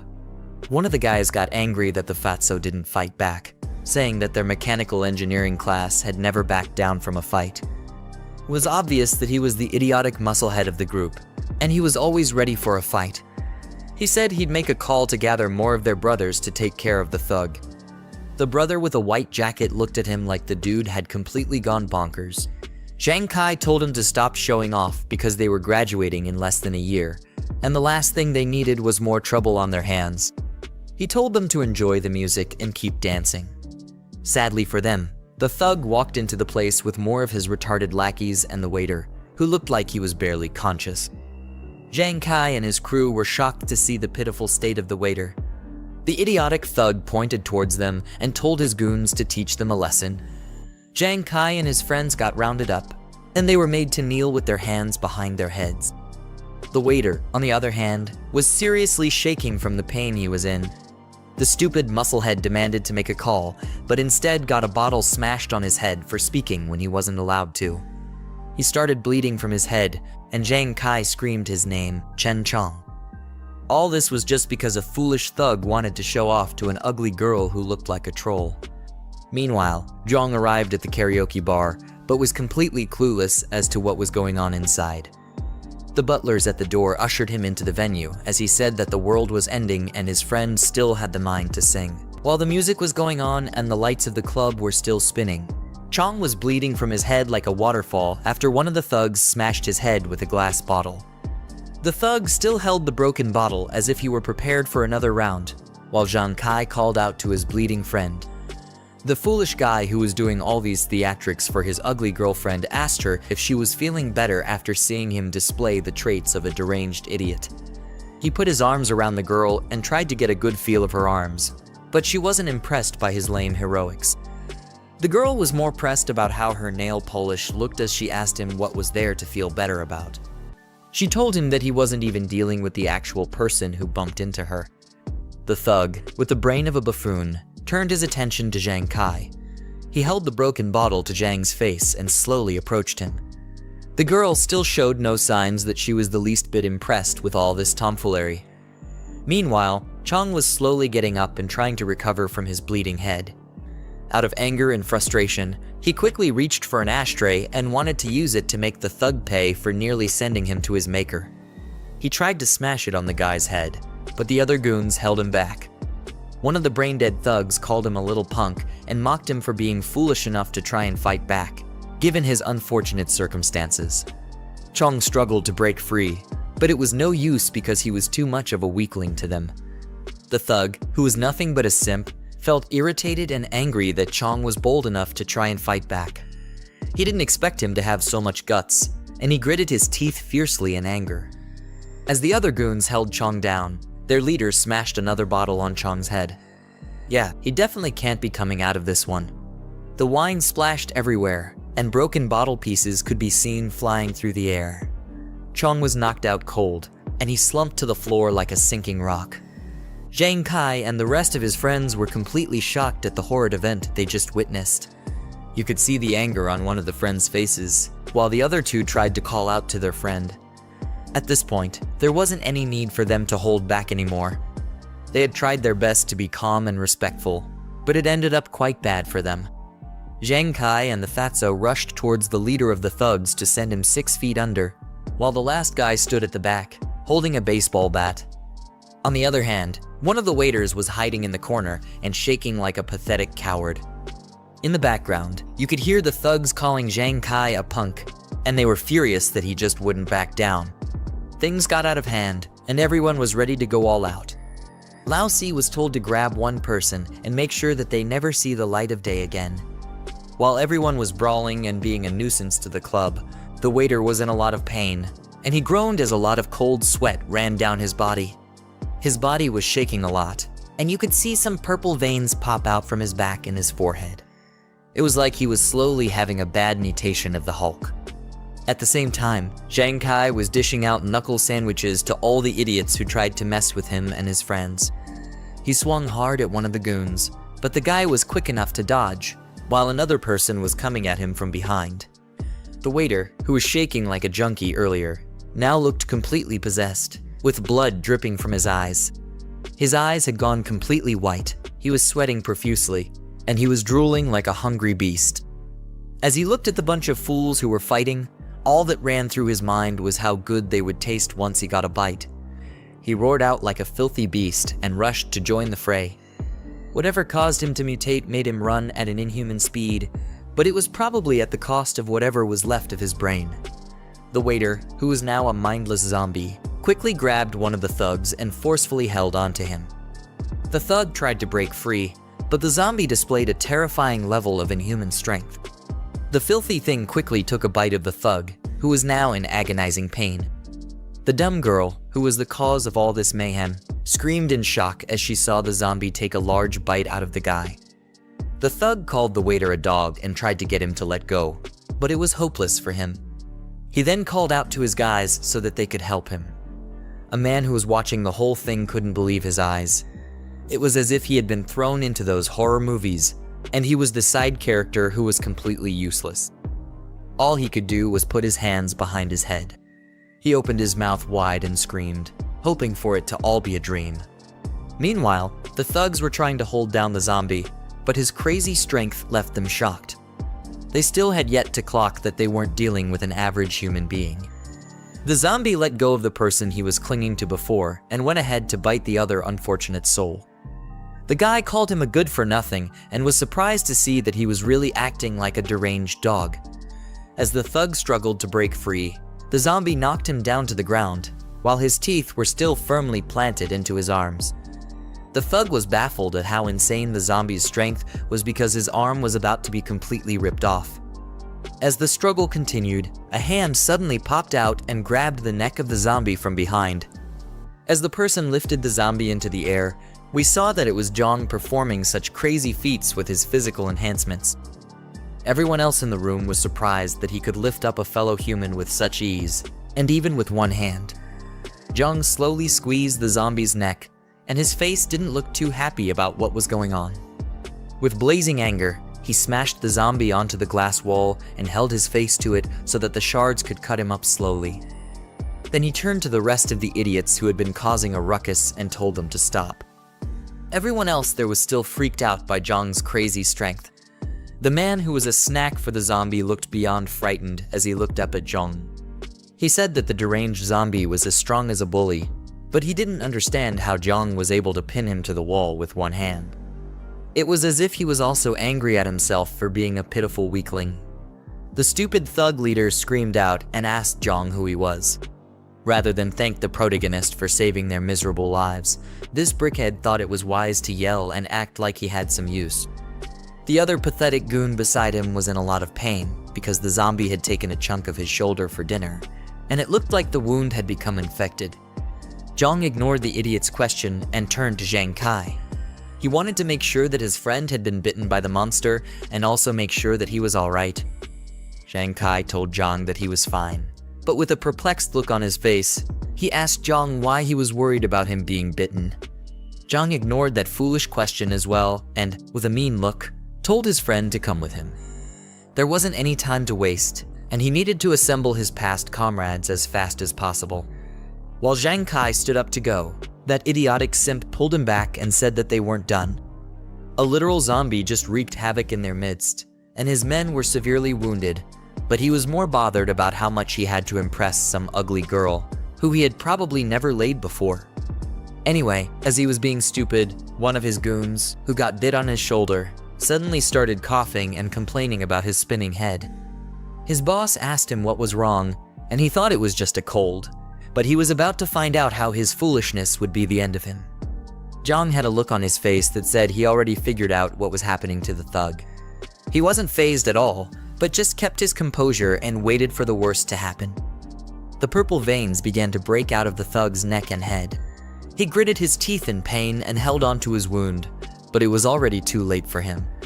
He tried to explain that he just had a runny nose in the afternoon, but got interrupted by Jiang. The protagonist asked him if his shoulder was bitten by the zombie while still holding onto the monster's neck. The zombie was still fighting to break free, but Jiang had that dog in him, so he wasn't breaking free anytime soon. The thug was confused and wondered how the zombie's bite had anything to do with the way he was feeling. While still fighting the pain, he told Jiang that he was bitten and asked what that had to do with anything. You could see as the purple filthy mutation was slowly creeping up from his back to his face. The fact that no one else in the room could figure out what was going on showed why they must have died like fools in Jiang's past life. Jiang started to analyze the whole situation and thought to himself that the thug was probably already infected before he got bitten. Now that he was bitten close to his head, he was likely going to mutate soon, since the signs had begun to show themselves. Jiang dragged the already deranged zombie and was heading out, while the H-Tug leader asked him what he was doing. The others were staring at him, and they hoped that he would give a reasonable explanation for all his strange questions and actions. Jiang got to the door and tossed out the mutated filth like he was a pile of trash. Then, he quickly shut the door. The zombie started to bang and claw at the door, trying to force himself back inside. Jiang, on the other hand, was glad that zombies were too dumb to figure out how to open doors yet. Because of this, they were all safe in the meantime. As he dusted off his palms, he turned to the others and saw that they were all looking at him weirdly. It was obvious that they were waiting for him to start explaining himself, but Jiang was taking his sweet time. I mean, it's his show, so you can't really blame the guy. His mood shifted, and you could see the killing intent spilling from his eyes. At this point, the demons of hell were scared of what this idiot was about to do. He cracked his knuckles and asked Jiang Kai which one of the stupid thugs he needed to take out first. However, Jiang Kai had no idea who this crazy kid was, and he asked him if they knew each other. The leader of those thugs was looking completely pissed off because he was being threatened. He rushed towards Jiang, telling him that he was getting cocky, and he attempted to land a punch on the pretty boy's face. That punch looked like it was taking years just to hit, and Jiang wasn't the least bit bothered by the idiotic simp. Before the guy's hand could halfway through, Jiang swiftly grabbed his head and shut him up before he spewed any more rubbish from his mouth. With his Hulk-like strength, he smashed the man to the ground, knocking him out in the process. The other foolish goon who was bitten on his shoulder rushed towards Jiang in an attempt to attack him. He cursed out Jiang and said that he was definitely asking for it. Sadly, he was no match for Jiang's Bruce Lee moves. Jiang gave him a hefty punch to the nose. Now the idiot's nose wasn't only runny but bleeding as well. Jiang barely used his true power, but he was able to send the guy falling straight to the ground. As the guy got knocked to the ground, Jiang maintained his fighting stance like he was a character in a fighting game. Meanwhile, the goon was knocked out cold and was foaming at his mouth. His partner rushed to his side and asked why he was acting so pathetic after just one punch.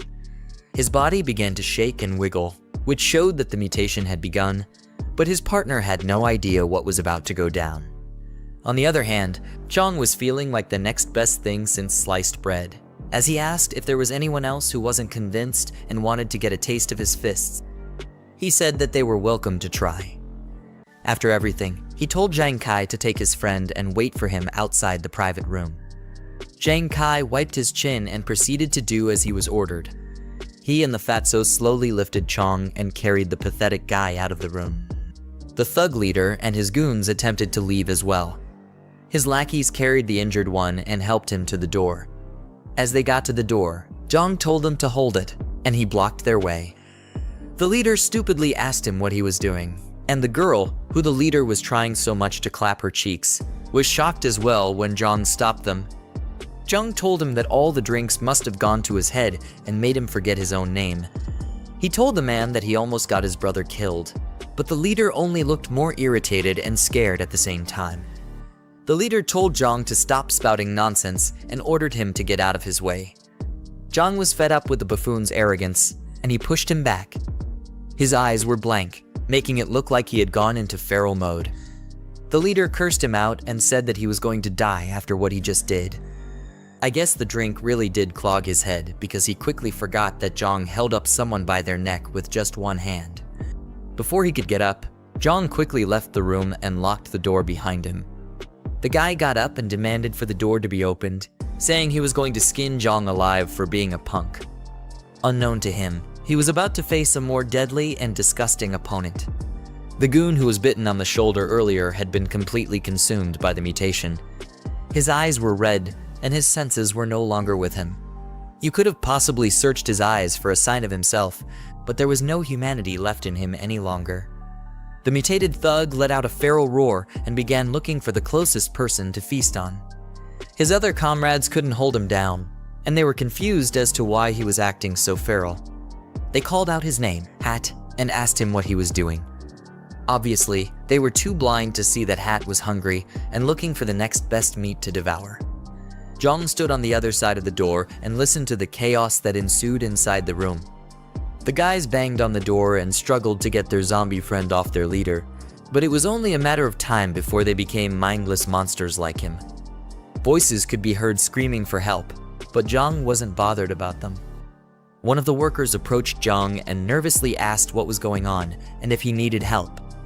Jiang told the man to lock the door completely and not let a single soul inside if he knew what was good for him.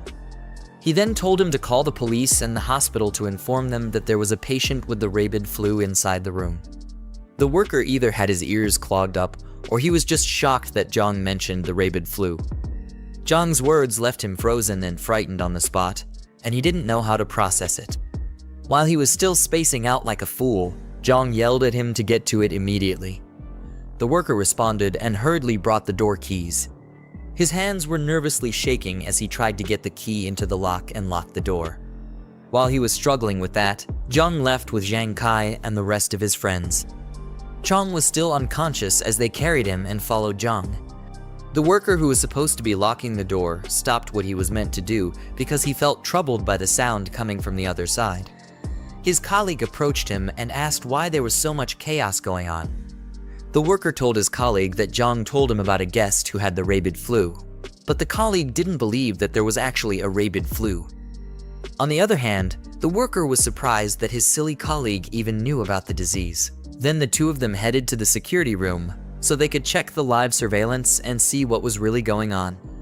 They ran through the hallway as quickly as they could, but when they got to the room, they saw the horrors that had been unleashed. The security man who was watching over the cameras couldn't even believe what he was witnessing. Their ugly faces showed that they couldn't stomach whatever the hell they saw on the screens. The security footage showed that the thug leader and his goons had all been turned into brainless zombies. They feasted on each other, and the leader was finally able to get a taste of his girlfriend. The girl lay dead on the floor, and her eyes looked like she had also gotten infected with the disease. The workers quickly called for the police, but I wondered if they were calling them to become part of the feast. Meanwhile, Jiang and his friends had finally gotten outside to where he parked his car. He told them to hurry up because the club wasn't safe anymore and things were about to get way worse than they already were. They got into the car and quickly drove out that night to somewhere safer.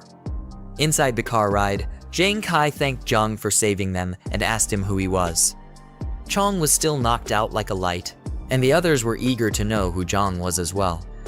Jiang introduced himself and told them that he was hired to protect them, and that they didn't need to know who the employer was. They just needed to be grateful that he bothered himself to save weaklings like them. One of the guys seated at the back asked Jiang if the rabid flu was actually real since rumors from the internet had debunked it. Jiang turned back to answer him and completely abandoned the fact that he was driving. Maybe his powers also gave him eyes at the back of his head. Anyway, he acknowledged the idiot's stupid question and asked him if he thought everything that they just witnessed back at the club was all an illusion. The second-hand Choji realized he was telling the truth and nervously asked if there was any cure for the said flu. Jiang told him that the disaster wasn't about to go away anytime soon and the world was already at its wit's end. It was only going to get worse, and they needed to be prepared for anything. They suddenly heard someone scream from outside the car, which made them confused as to what was going on. With the windows wound down, they looked outside and saw a zombie attacking an innocent civilian who was screaming for help. The civilian was convinced that it was the effects of the rabid flu that were affecting the zombies. Jiang then explained to them that the current situation was just a localized breakout. It was still on a small scale and in the early stages, and most victims were still in the incubation period. He said it wasn't going to take long before things spiraled out of control on a larger scale. If they wanted any hope of surviving, they needed to follow his orders. In unison, they all agreed to do whatever Jiang said, except for Chong, who was still doing God knows what in his dreamland. With his new comrades secured, the system popped up and notified Jiang that his task was complete, and it awarded him an extra 20 points. He couldn't wait to check out the new items in the store and further enhance himself. Bear in mind that this guy is still driving with all this going on. It's ridiculous. Anyway, he opened the store and looked at the list of items that were available at the moment. Looking closer, he noticed that a box known as the post-apocalyptic cultivator box was still there. He decided that he either had to buy it or refresh the store to get rid of it. Seeing that all the boxes would be useful to him, he decided to get all of them when he got back to his fortress. After he was done with that, he looked at his new comrades and figured it was going to be a serious issue to gain their trust. Zhang Kai and the others looked unbothered as they stared out the window, hoping to make sense of everything they had just experienced. In a flashback scene, we see Zhang Kai crying like a wimp and blaming someone who he once treated as a brother. Jiang explained that in his past life, Zhang Kai's entire dorm was killed by zombies because one of his brothers betrayed them. Jiang was the only one who ended up surviving the tragedy. Because of this, Jiang was trying to figure out who the culprit was so that they could deal with the person early on before it was too late. Later on, in an apartment in the city, we see our good old crazy witch talking with someone sweet over the phone and asking the person how things are on their end. It was probably another fool that she had managed to charm with her looks. She asked the person when the supplies they mentioned would be delivered and said she was scared to go to the market because it was so chaotic outside. The person on the phone assured her that he would send it as soon as he was done with what he was doing. Suddenly, she exclaimed when she heard a loud bang on her door. The guy over the phone was worried and asked her what happened. She said there was a crazy knock on her door, and she had to hang up. She looked through the hole and was relieved to see her friend, who was trying to suck on Jiang earlier. Jiang said that she was scared to death because of the frightening knock, but her friend didn't even care to know. She just told the crazy witch that someone known as Old Liu, who lived on the first floor, was taken away that morning. They got inside the room, and Jiang was shocked to hear the news. She asked her friend how that happened, and the girl told her that the police and an ambulance had come to take the person away. With a nervous look on her face, Jiang figured that was why it was so chaotic downstairs earlier in the morning. Her friend was convinced that it was because of the rabid flu, and she was sure that it wasn't just useless rumors anymore. She asked Jiang if Shuxing had delivered the supplies he promised, but I trust that pathetic piece of shit to be completely useless when he's most needed. Jiang's friend told her that these men weren't any good for her. She told her to call Shuxing and let him know that Jiang had a large stockpile of supplies. With how much he had, Jiang was sure to become the next Elon Musk with how much wealth he would acquire. Jiang asked her how she knew about this, and her friend said that she told one of her lackeys to keep an eye on Jiang the last time she got kicked out of his place. She found out that every few days, trucks would come to his fortress to deliver a lot of supplies for him. Jiang looked pissed and assumed that Jiang probably knew about the pandemic in advance. Her friend persuaded her to call Shuxing and seal the deal while they still had time. She also told her to convince the desperate man to give them a bigger size of the cut when he made the money. The car speeds into the fortress, and Jiang along with his friends steps out. Zhang Kai couldn't hide how amazed he was with how large the fortress was. Jiang said that was the usual reaction everyone had when they saw the fortress for the first time. At the same time, Shanshan and Grandpa Lai stepped out to welcome them.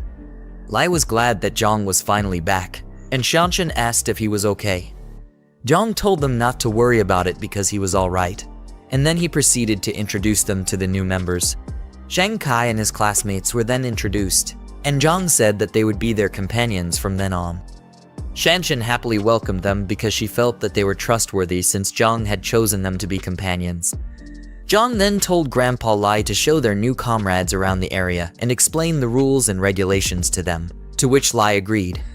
One of Zhang Kai's friends, the fatso with glasses, felt really nervous and said that the fortress felt like they had come to northern Myanmar. The dude with the white jacket then called for everyone's attention. He asked Jiang to give him and his classmates weapons as well, so that they could contribute to defending the fortress. The audacious request made Jiang very skeptical about whether the guy could be trusted. The guy's classmate then calls him Yiming and tells him not to be so eager to get weapons. They had just gotten there, and they needed to earn Jiang's trust first. Jiang then told them not to be worried because they would get weapons within a few days. Noticing that Jiang was still unconscious, Jiang said that they should have him checked in the medical room first since his injuries were still severe. Zhang Kai and his brothers went inside the building and proceeded to freshen up themselves. Yinming then asked the fatso, who's known as Fourth, why he stopped him from getting weapons earlier. He said that if he hadn't been stopped, they would have had weapons by now, but Fourth was just confused. Yinming told him that given their current situation, they were being protected, and at worst, they were practically under house arrest. Fourth wasn't pleased with his words and told him to stop talking like that because, after all, Jiang saved them. Nevertheless, Yinming still wasn't okay with their condition. He asked Zhang Kai what his background was, to which Zhang Kai replied by reminding them that Jiang said someone hired him to protect them.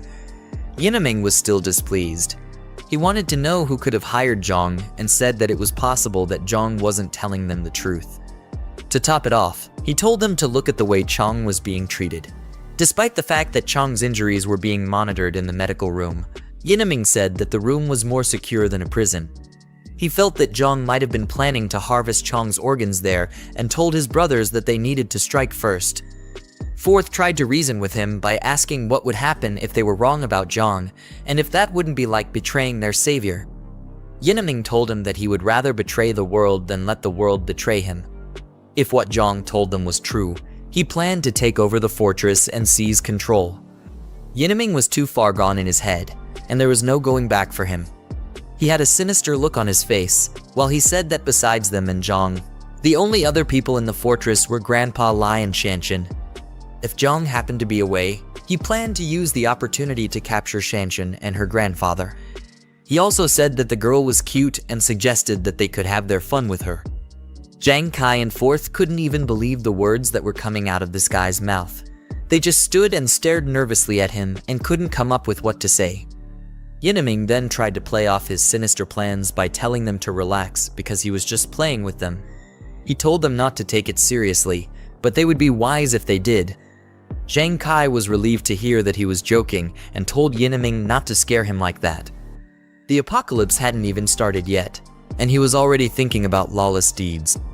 Fourth also told him that if Jiang really wanted to harvest their organs, he would have locked them up already, especially since he had guns. As Jiang Kai and Fourth left the room, Yineming said to himself that they were not worth plotting with. He said that in chaotic times, one had to be ruthless, and once he succeeded, they would become his lackeys for life. Meanwhile, in the warehouse, Grandpa Lai and Shanshan approached Jiang. Lai told him that Jiang Kai and the other had been settled and Chang was lying in the medical room as well. All the doors and windows were also secured as Jiang had instructed. Jiang thanked the old man, then told him and Shanshan to get some rest because no one knew what could happen the next day. Jiang called back their attention when he suddenly remembered something. Aside from Chang, he told them to keep an eye on the other remaining classmates of Jiang Kai because he felt there was a traitor among them. Shanshan and her granddad looked very worried as they heard that there was a possibility of a traitor close to them. Later that night, Jiang returned to the warehouse and began looking through the system's item shop. He started redeeming the supply boxes one by one, and each of them had an item that would prove to be very useful to him. From lots of food supplies to many rounds of ammunition, the supply boxes made sure Jiang wasn't lacking in any area. Jiang stood in front of the huge mountain of rewards, saying that they were pretty decent. Although it wasn't as good as spending money freely, in the upcoming resource-scarce apocalypse, the rewards were very invaluable. The next day, some flashy cars and trucks pulled up to Jiang's fortress. A man in a suit and the rest of his goons stepped out of the cars with weapons in their hands. The man was talking with someone over the phone and wanted to confirm if he was at the right address. After confirming, he said they would eat together when he got back. As the man orders the goons to break down the door, he's revealed to be the crazy driver from earlier who Jiang had a little road rage fight with.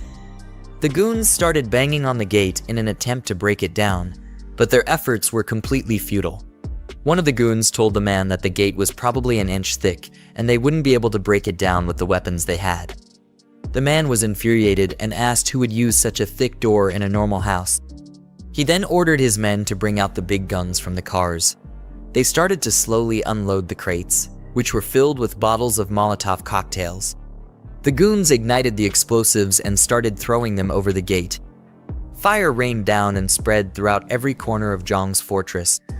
In a matter of seconds, the place was filled with smoke, and the fires were burning uncontrollably. The goons continued to throw the flames into the fortress, setting everything ablaze. Shanshan, along with Jiang Kai and his crew, rushed out to extinguish the fires before everything would be burned to the ground. She said that Jiang was right about everything he had told her. The disaster hadn't fully hit yet, but extreme situations were already happening. At the same time, Jiang and Grandpa Lai stepped out with their guns to take care of the people who were causing trouble. They approached the fortress tower to get a better view of the goons. When they got to the top, Lai told Jiang that one of the guys looked familiar as well as one of the cars. His memories clocked it, and he recognized the man as the crazy driver who had a road rage incident with them earlier. One of the assailants noticed some strange movement in the tower. Then he told their boss that Jiang and the rest had arrived. The crazy driver immediately recognized Jiang and called him a little punk. He ordered Jiang to come down and face him, or he would burn the fortress to the ground. But Jiang told the idiot that he had 5 minutes to get lost with his lackeys or else. The bunch of lackeys got angry at Jiang's words, calling him a little brat and asking him if he knew who their boss was. They were told to stop wasting time and to bring out the other 2 crates of Molotovs, which were remaining. Just then, Jiang suddenly got a new task from the system.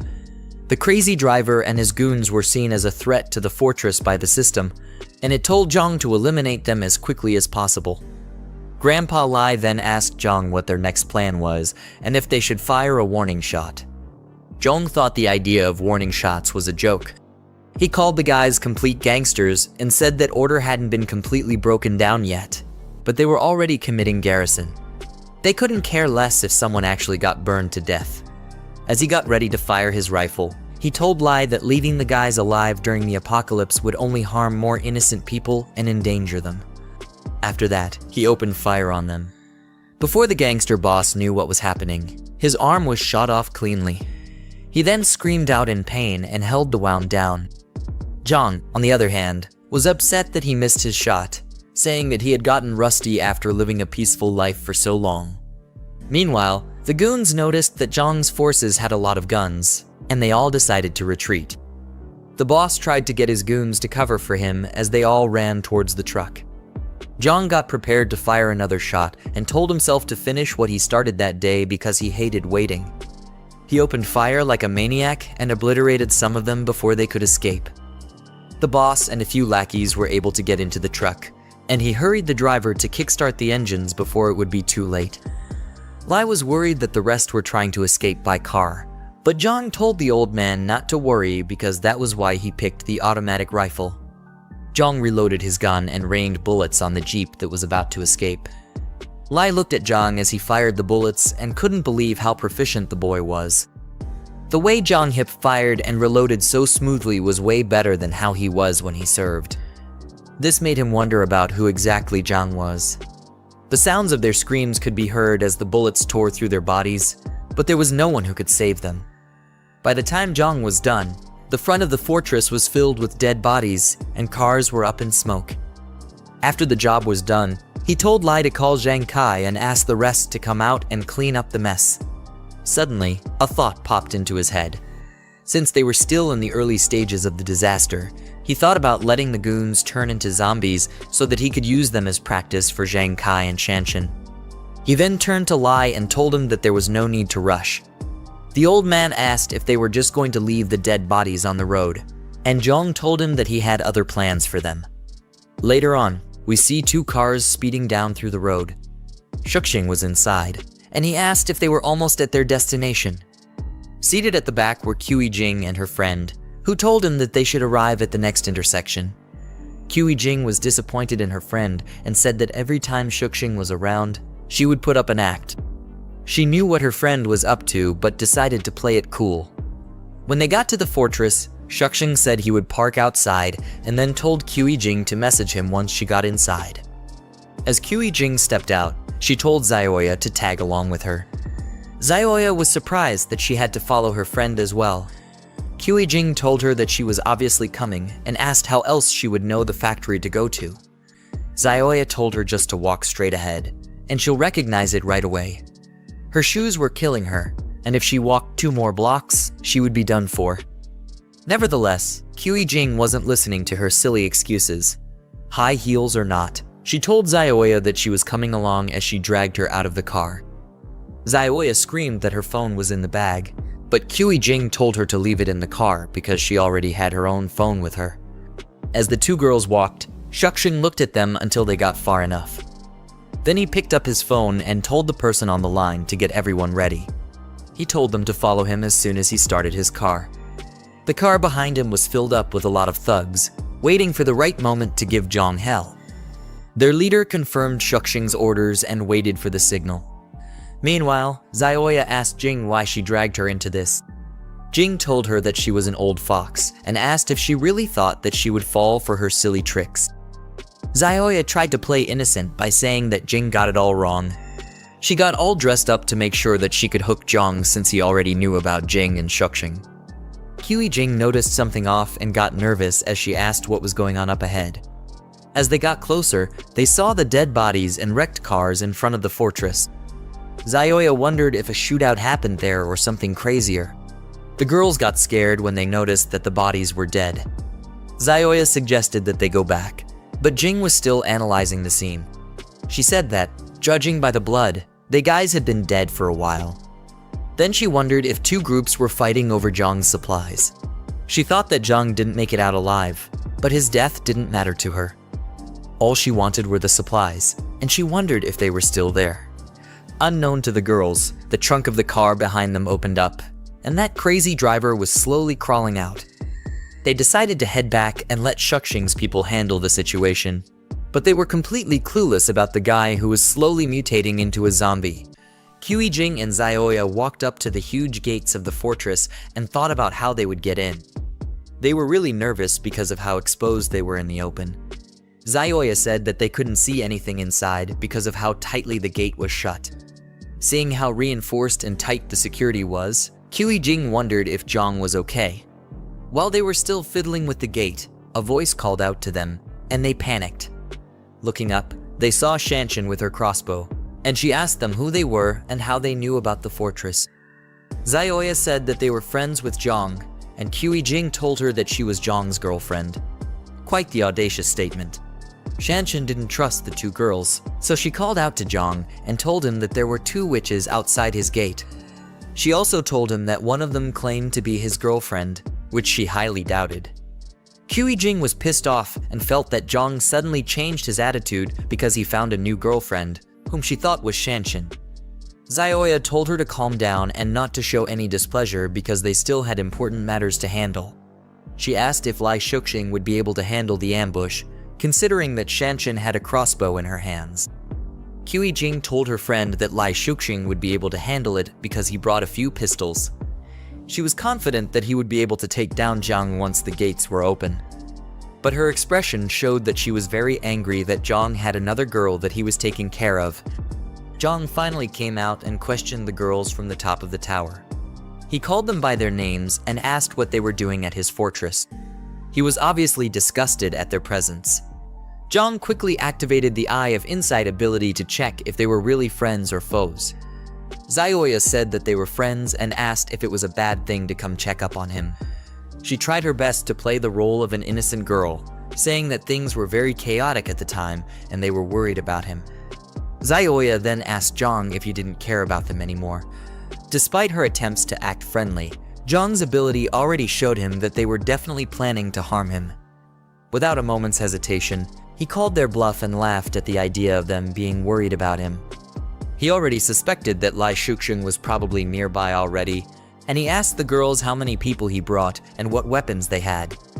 Zioya and Jing were completely speechless. They couldn't even defend themselves, and they wondered how he already knew about their plans. Before the girls could think up the words to say, Jiang fired at them with his gun, and he made it obvious that he fired a warning shot. They thought he had gone completely insane for actually shooting at them. The two girls couldn't fathom why Jiang had become so hostile towards them. Zioya tried to get Jing to speak calmly because Jiang was still the one pointing a gun at them. Jing, being an idiot, asked what there was to be afraid of. She wanted to know if Jiang would actually shoot her dead. Jiang laughed at them and said that it would be too easy to shoot them dead. Left to him, there were more treacherous things that could have been done to those girls. Their situation only got worse when they turned back because they started hearing strange noises. From the truck behind them, the mutant zombies had started slowly approaching them. Jing questioned if they were rabid flu patients. The zombies had their eyes fixed on the girls, and it was only a matter of time before they became repulsive creatures like them. Zioya wondered if the rabid flu was able to bring dead people back to life. Jiang looked at the horrible situation they were in and said that he would let the girls die at the hands of the zombies. The mindless zombies roared furiously and rushed towards the poor girls. As they dove to tackle Zioya and Jing, the girls were able to escape and started running for their lives. The girls ran as fast as they could back to Lai Shuxing's car. They yelled his name as they got closer to the car, and he wound down the windows to figure out what was going on. Tears and sweat dripped down from their faces as the zombies got closer to them.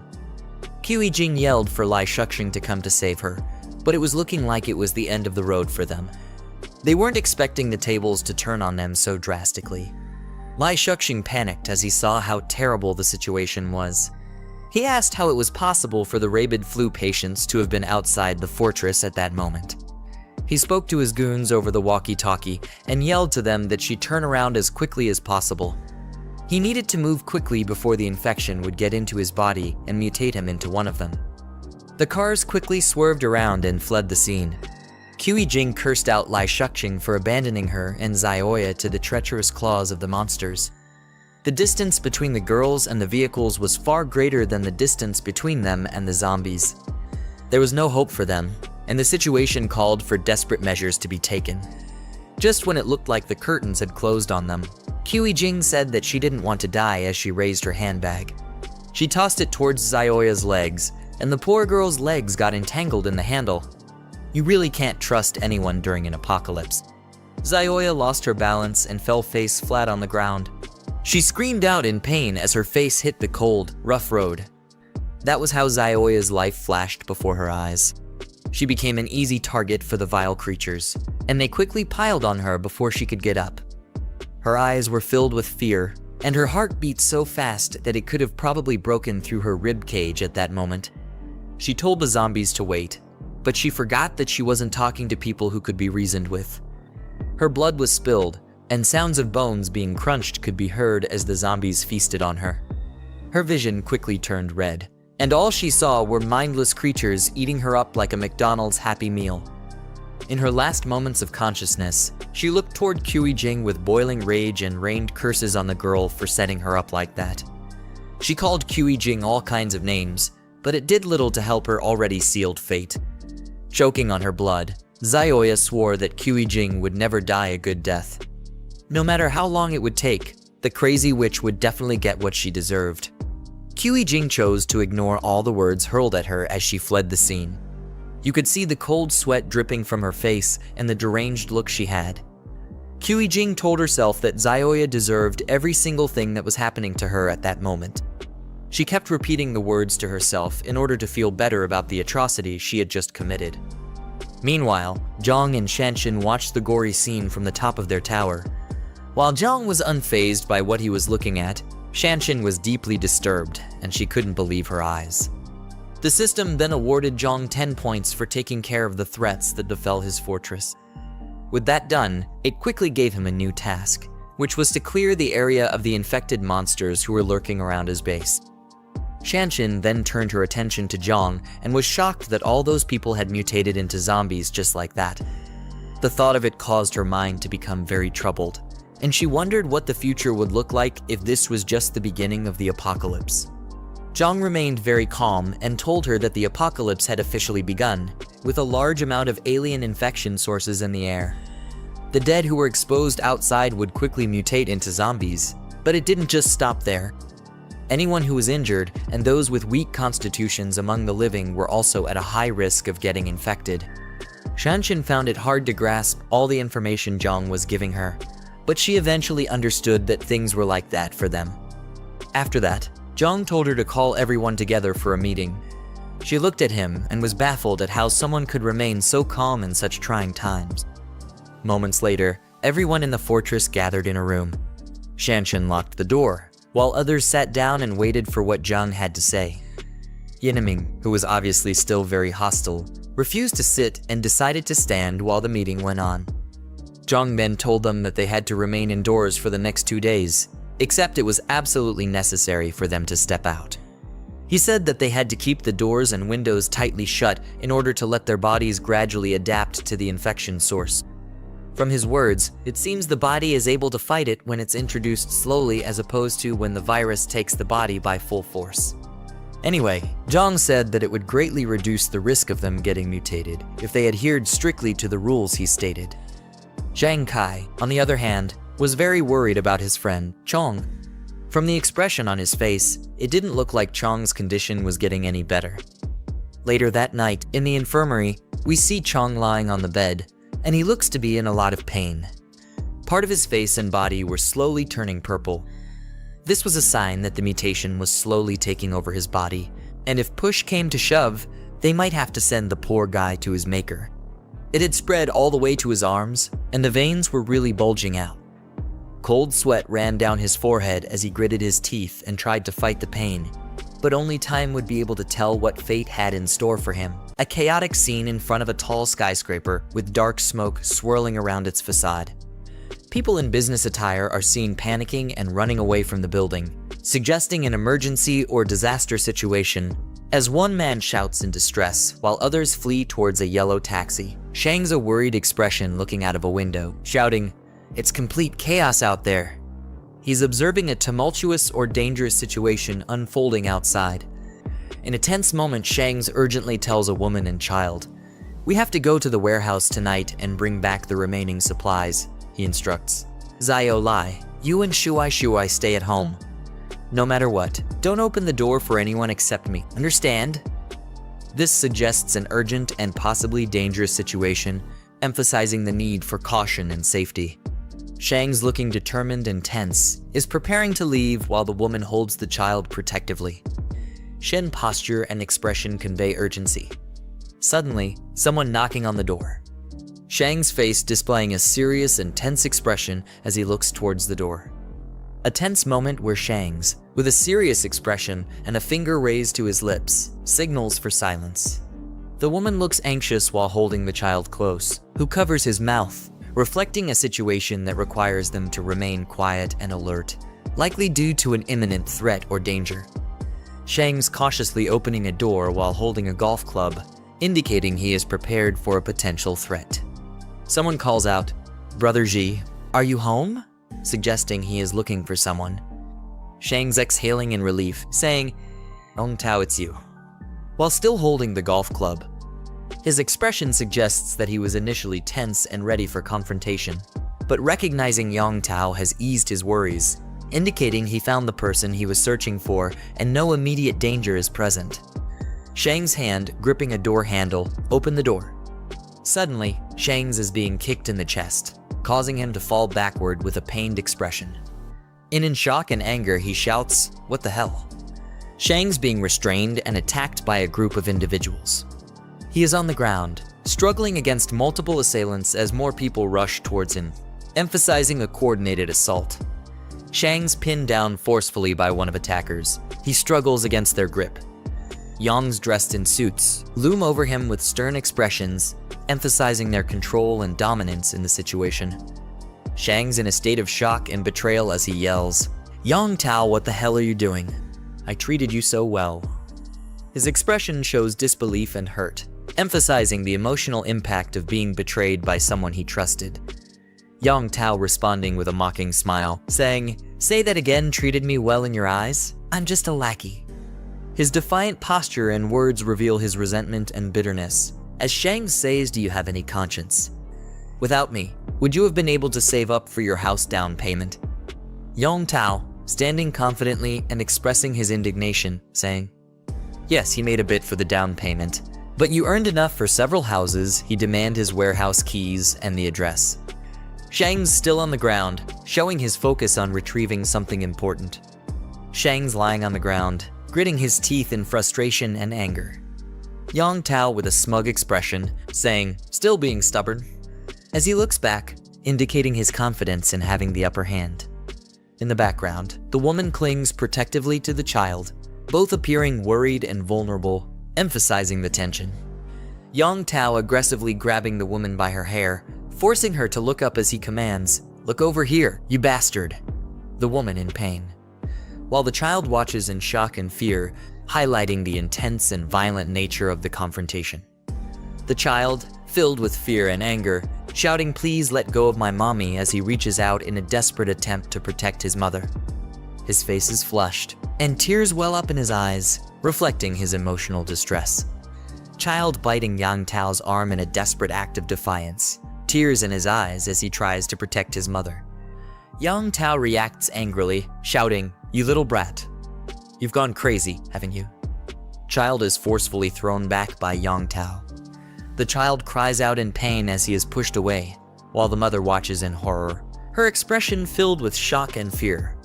Shang's on the ground, glaring defiantly at Yang Tao with determination and anger. He shouts at her, "Bastard, if you've got guts, come at me. Leave my wife and child alone." Yang Tao standing confidently with a smirk, arms crossed, as he says, "Don't worry, as long as you cooperate, your wife and child will be safe." While Shang's, visibly angry and desperate, is on the ground behind him.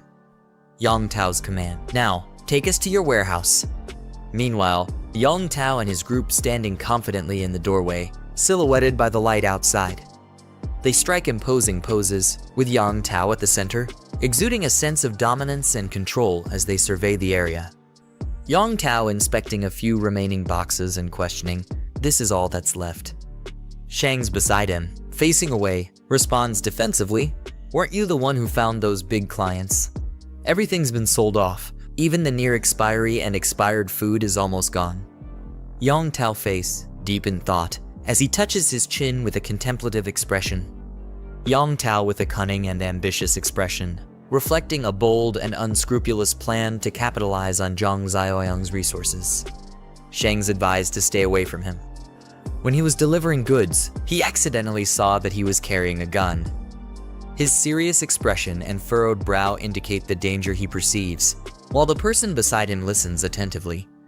He continues, "That guy must have somehow gotten wind of this disaster ahead of time." Yang Tao dismissively addressing the man, "That's his problem to deal with." His posture is confident and uncaring, with arms crossed and a smug expression, indicating that he has no intention of getting involved in the complications or risks mentioned. Yang Tao looking down with a cold expression, while Shang's behind him reacts with surprise, saying, "What do you mean?" Yang Tao responds with a manipulative offer, "Take Zhang Xiaoyang's supplies, and in return, your wife and child will be safe." It's a fair trade, don't you think? His proposal places the Shang's in a difficult position. Shang's with a tense and conflicted expression, his brows furrowed and his mouth set in a grim line. His eyes convey a mixture of anger, frustration. In Jiang Fortress wide view of a large industrial complex or facility situated on a hillside. A tense confrontation, Jiang with his group, Jen Kai's facing someone off screen. Their expressions range from stern to determined, suggesting they are confronting a challenge or standing up against a threat. His friend in the foreground, seen from behind, appears to be seated, and the aggressive voice. His friend in a state of extreme distress or anger, shouting at her, as he appears to be strapped or restrained in a chair. His body is tense, with veins bulging and his mouth wide open in a fierce expression, suggesting he is either in pain or vehemently resisting. The fatso in the foreground looking tense and serious, crying. Behind him, one person appears worried while another shields his face, indicating discomfort or distress at the noise. Jen Kai friend with a serious and determined expression, sweat dripping down his face as he commands to kill him. His intense gaze and the cold, resolute tone of his words suggest a pivotal moment where he is making a grave decision. Zhang with a serious expression, looking off to the side in the background, the other man watching him closely. Jen Kai looking surprised and slightly angry, asks, "What did he says?" His expression suggests disbelief or shock at something just said. Beside him, Fatso with glasses adding to the tension in the scene. His friend states with a serious expression, "He's already dead. If you don't finish him off now, and he somehow breaks free, everyone's life will be in danger then." His tone is pragmatic but cold, reflecting his focus on the perceived threat. In contrast, the Fatso passionately argues, "He's our brother. You're giving up on him without even trying." His reaction underscores the emotional conflict. Zhang calmly states, "He's right. Once someone turns, there's almost no chance of recovery," referring to the restrained individual in the bad, who is visibly in distress or transformation. The Fatso looking troubled, with hesitation. Zhang gripping the hilt of a sheathed knife, poised and ready to draw it. The confident grip and the slight shine on the blade suggest imminent action. Zhang handing a knife to another individual, instructing him with a calm but firm, "Use this." The recipient, taken aback, responds nervously, "What do you mean?" His wide-eyed expression and hesitant posture indicate his shock and reluctance. Zhang with a calm yet serious expression as he commands, "Finish him off." His gaze is steady, showing no hesitation, indicating his resolve in making a difficult decision. In the background, the restrained individual is seen in distress, further intensifying the gravity of the situation. The young man with a conflicted and tense expression, holding a knife close as he hesitates to act. Sweat drips down his face, and his mouth is set in a grimace, reflecting his internal struggle and fear. Jiang speaking sternly to his companion, saying, "You've always wanted a weapon, haven't you? Now, take this weapon and put him out of his misery." His intense gaze and commanding tone emphasize his insistence, as he pushes the man to take decisive action. The young man being addressed looks uncertain and distressed, with a bead of sweat on his face, highlighting his hesitation and internal conflict. Jiang gives knife to the man, one hand extending the weapon to the other with urgency and force. Jen Kai holding a sword at its hilt. Jen Kai looks serious and determined, while the others, on either side, appear conflicted and anxious. Jen Kai gripping the knife tightly, his expression resolute as he declares, "I'll do it." His determined look and firm stance indicate that he has made up his mind, ready to take on the difficult task at hand. Jen Kai tense and uneasy as he holds a knife, his expression filled with anxiety and uncertainty. Sweat drips down his face, indicating the pressure of the moment, while he hesitantly receives the knife from Jiang. Jiang, holding a knife, questions Jen Kai intensely, asking if they've truly considered their actions. He hints at the possibility that everything he previously said might have been deceitful, and warns that taking this step could lead them to be seen as a murderer. He tests Jen Kai's resolve in this critical moment. Jen Kai speaks with determination, expressing his trust in brother Jiang. Behind his friend looks on with a mix of concern and unease, reflecting the high stakes and uncertainty surrounding their decision. Jiang stands with a confident, smug expression, responding with a casual, "Oh!" Behind him person appears to be in distress, lying in a hospital bed with a pained expression. Jen Kai stands over his friend who is lying in bed, visibly distressed. Jen Kai grips a knife tightly, his expression filled with determination, while the man in the bed reacts in fear, screaming as the situation escalates.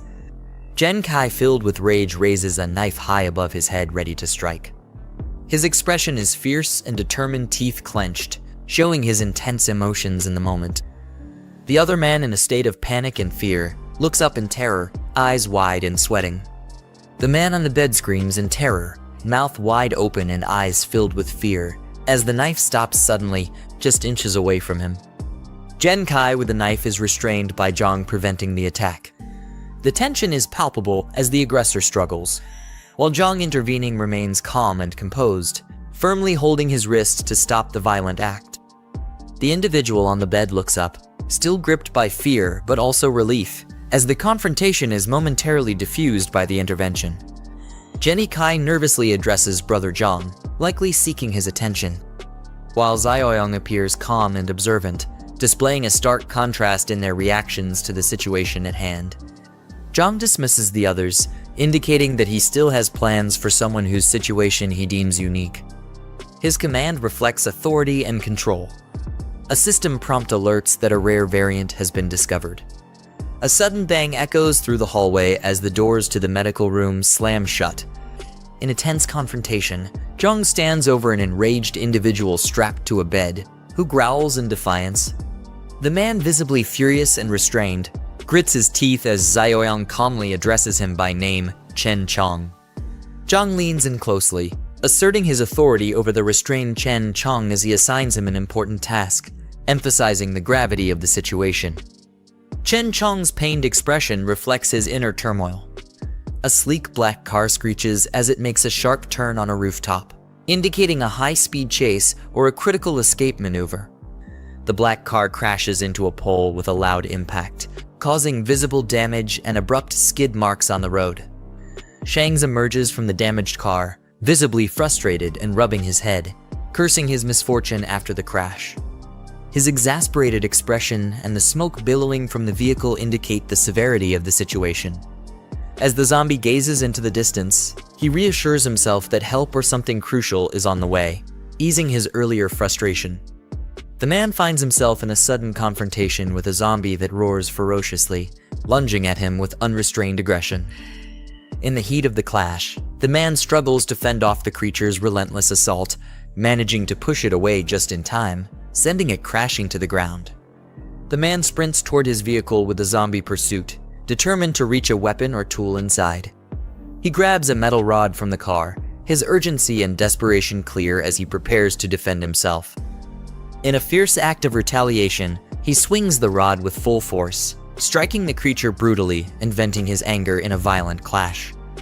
The man stands over the fallen zombie amidst the debris, panting heavily after the fierce battle, the wrecked car smoking behind him. With exhaustion evident on his face, he grips the rod tightly, receiving a warning from an onlooker to leave quickly, prompting him to hastily retreat from the scene under the bright blue sky, still reeling from the intense confrontation. A vehicle pulls up near a building as a group of individuals prepares for their next move. Jiang steps through a squeaky door onto the rooftop, signaling the beginning of a planned operation. He is accompanied by a determined team, each armed and ready, reflecting their resolve and unity in facing the challenges ahead. Shanshan expresses her discomfort with the gear, addressing Jiang and questioning the necessity of their protective equipment. Jiang, maintaining his composed demeanor, stresses the dangers posed by zombies, explaining that their unpredictable strength makes the gear essential, especially for those with less combat experience. As the group huddles together behind a building, strategizing their next move, Jiang leads them with caution and determination, emphasizing their need to stay alert. Jiang signals his team to prepare, warning them that they are now within the perception range of the zombies, and readiness is crucial. As a zombie detects their presence, its vicious appearance and ferocious movements signal an imminent attack. Jiang shouts reminders to his team, urging them to maintain distance and watch out for one another as they brace for a fierce confrontation against the relentless zombie threat. A zombie pounces aggressively toward Jiang, but he narrowly evades the attack, keeping his focus sharp. Jiang quickly instructs his team, emphasizing that the moment a zombie misses is their best opportunity to strike, targeting the temple and the back of the neck for maximum effectiveness. One of the team members, driven by Jiang's guidance, steps up with determination, ready to deliver a decisive blow as he shouts his attack command. A powerful blow lands on the zombie's head, sending shockwaves of impact, but causing the creature to react violently, showing its resilience. The attacker yells in pain, realizing that striking the hardest part of the skull was a mistake, as Xiaoyang critiques from a distance, highlighting the error as a lesson for the group. As the zombie roars back, it aggressively counters, grabbing and pushing the attacker, demonstrating the peril of misjudging these relentless foes. In a desperate cry for help, the team member calls out for Jiang Kai as the zombie closes in with menacing intent. Jiang acknowledges a correct defensive move, urging Jiang Kai to step in as teammates rally to assist. With precise timing, Jiang Kai swings a bat, delivering a powerful strike to the zombie, turning the tide of the battle in their favor. The zombie takes a powerful hit to the head from the bat, staggering but still standing, showcasing its resilience. Jiang, watching the group's effort, urges them to keep attacking, emphasizing that one hit won't be enough to take the zombie down completely. One of the team members, filled with adrenaline, turns to Xiaoyang with a proud yet anxious expression, asking how they performed, eager for feedback on their teamwork and combat skills. Jiang smirks confidently, unfazed by the approaching zombie as he casually dismisses the danger with a nonchalant attitude. Jiang Kai urgently shouts a warning for Jiang to be careful, clearly alarmed by the zombie's rapid advance. The zombie lunges with a fierce snarl, closing in dangerously close, its gaping maw aimed directly at Jiang. Jiang grabs the zombie by the head with a firm grip, halting its attack effortlessly and displaying his superior strength and composure. He admonishes the zombie as if it were capable of understanding, reminding it of the crucial lesson to always be aware of one's surroundings, turning the tables with a sharp command. The rest of the team looks on in stunned silence, clearly impressed and taken aback by Jiang's cool and commanding control over the situation. Shang approaches a large reflective surface, scanning his surroundings with a cautious expression as he notices vagrants roaming nearby. Frustrated by the unexpected presence, he questions whether Jiang would have alerted them or confessed something important. Meanwhile, a rugged vehicle pulls up with urgency, and a commanding voice resonates, urging everyone to stay vigilant and support their comrades, signaling a rallying call to action. Jiang arrives to the vehicle, a voice confirms that it's Jiang, causing a stir among the scattered group below. Shang peers out from the back of the vehicle, astonished to learn that Jiang and his gang are actively hunting down someone referred to as the Madman. Meanwhile, a shadowy figure with glowing eyes emerges from beneath the vehicle. Kaijing crawls desperately on the ground, reaching out with determination despite the severe injuries, eyes filled with fear and urgency. The hand grasps tightly onto the leg of a bystander, startling him and causing a sudden reaction. The man stumbles backward in shock, yelling out in surprise as he falls, the grip of the injured person still firm, intensity of their plea for help or escape. The man's face contorts in a mix of fear and shock as he realizes the threat before him, his expression filled with dread. Suddenly, the Kaijing rises with an unearthly roar, her eyes wide and furious as she lunges toward him, embodying a terrifying transformation that catches him completely off guard. Shang is brutally attacked, his face contorted in shock and pain as he screams out in horror. Blood spurts from Kaijing's body as the force of the strike overwhelms him, leaving him helpless and panicked, unable to defend himself against the onslaught. Jiang, holding a smoking gun, stands over a lifeless body while the survivor, drenched in blood, struggles to catch his breath. Desperation fills his face as he looks at the carnage around him. Jiang holds his rifle firmly, his expression serious as he confronts the situation before him. Shang stumbles toward him, overwhelmed with relief, calling out to his older brother, grateful to have finally found him alive amidst the chaos. Shang's eyes widen as he notices something unusual, his attention drawn to the blood-stained arm of the man before him. The infected wound becomes more visible, causing a moment of tension as the situation grows more dire. Jiang coldly informs Shang that he has been bitten, raising his weapon to confront him. In a panic, the man begs for mercy, pleading with Jiang not to shoot as he tries to reason with him, but Jiang remains firm, warning him not to come any closer. Shang is filled with despair and admits that he knows he's beyond saving and will soon turn into one of the crazed infected. However, with tears of anger and desperation, he reveals that Yongjing has taken his family hostage, using them as leverage to manipulate him in a plot to steal Zhang's resources. With determination, the man pleads his innocence, insisting he has never committed any heinous acts and that his family is blameless. He begs Jiang to protect them from the cruel fate that awaits, leveraging the loyalty they've built and the resources he's accumulated as his final desperate attempt for mercy.